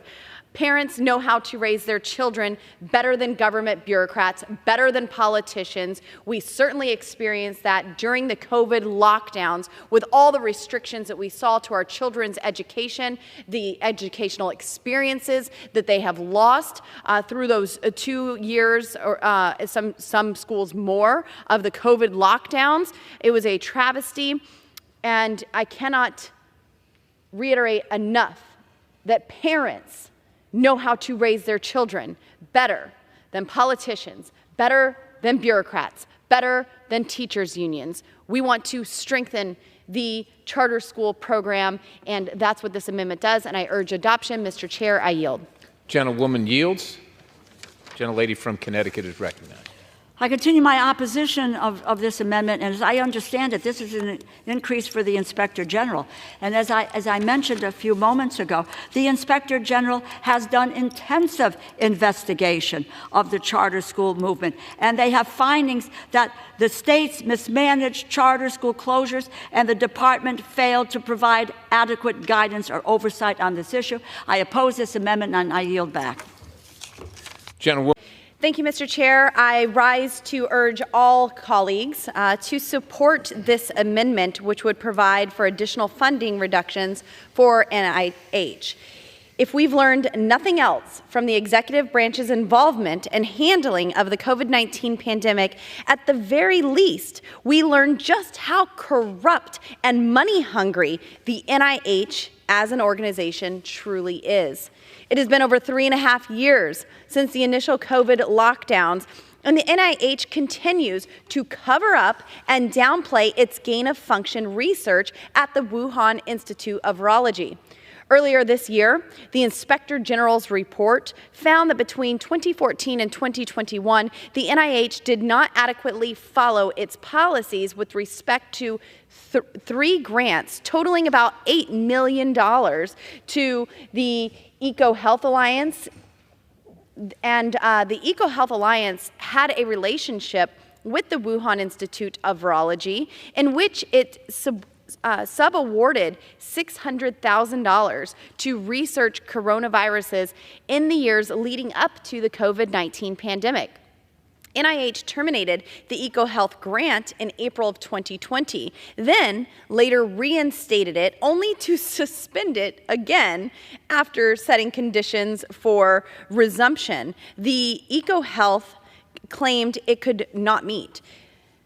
The NIH permanently terminated the award in August 2022 for compliance issues, including the Wuhan Institute of Virology's failure to provide NIH with laboratory notebooks related to the funded experiments.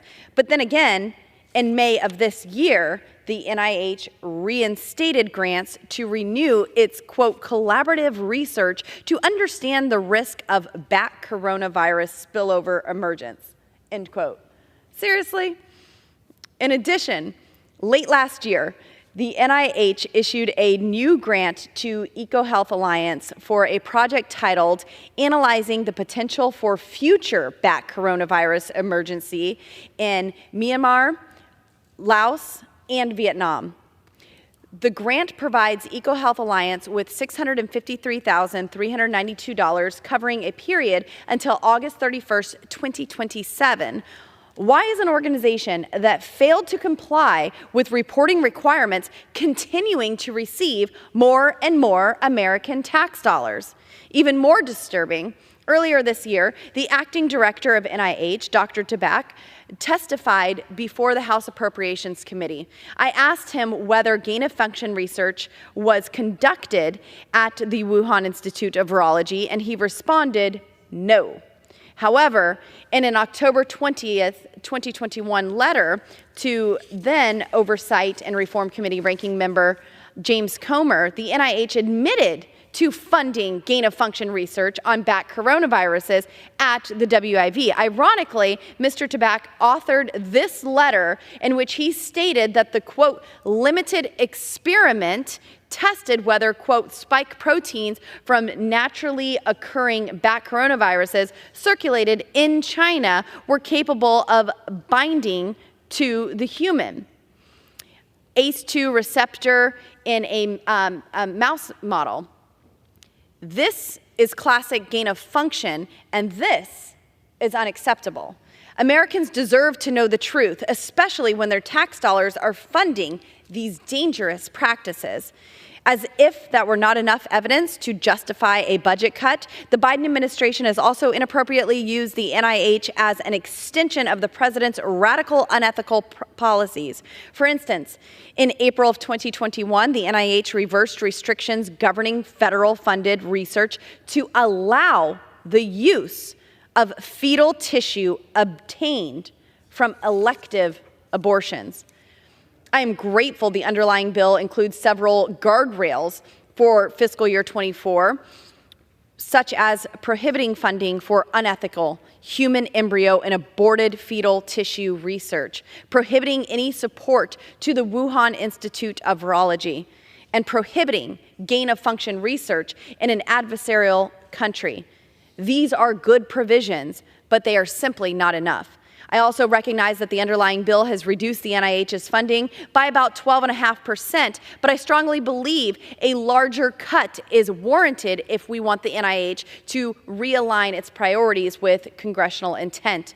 Not only would a larger budget cut force the NIH to eliminate irresponsible spending and research, but it would also send a strong message to the Biden administration that Congress does not approve the NIH's actions.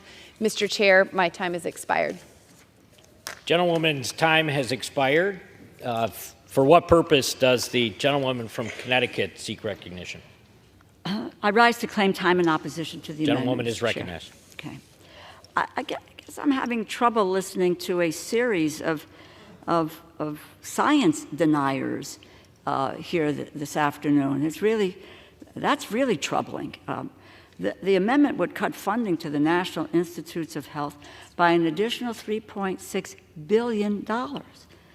The base bill already cuts NIH by $2.8 billion below what we are talking about in 2023, the 2023 numbers. So 2.8, another 3.6. I think there was another amendment that took additional money, which means that this amendment would bring the overall funding cut to the NIH of $6.4 billion at current funding levels. That would mean drastic cuts to life-saving research on cancer, on Alzheimer's disease, on ALS, on diabetes, on infectious diseases, and the list goes on and on and on. This amendment would cut funding to the National Cancer Institute by an additional $710 million. I'm a survivor, a 36-year survivor of ovarian cancer. I had the benefit of biomedical research. Why shouldn't other women have the benefit of biomedical research to save their lives, with ovarian cancer being one of the biggest killers of women in the nation? It would also cut funding to the National Institute of Child Health and Human Development by $175 million. It would cut funding to the National Institute on Aging by $441 million. Let's tell that to all of our elder Americans and the issues that they have as they age. And let's cut back that research. It would cut funding to the National Institute on Drug Abuse by $166 million. I continue to hear from my colleagues on the other side of the aisle about how upset they are about addiction and drug abuse and the increase of that, and what are we doing about it? Well, this research addresses that issue. And it would cut funding to the National Institute of Mental Health by $200 million. Do we not understand that we had a crisis in mental health in this country before the pandemic? And we are in a serious crisis with mental health at all ages post-pandemic. And we want to cut the money for the research for mental health? Put simply, this amendment would mean a drastic cut to scientific breakthroughs, cures to diseases, and life-saving treatments. Do you know that the United States has been the leader in the world? We have in health and advancement. We have the NIH, we have the CDC, we have the FDA. These are crown jewels in what the health is about in the United States and the cures here and abroad. Why would we want to roll back our advancements in health, science, and medical achievements? This does go backwards. I end, which I've said on in prior amendments, our job with these bills is to save lives, not to be engaged in political diatribes. I yield back. Gentlewoman yields back.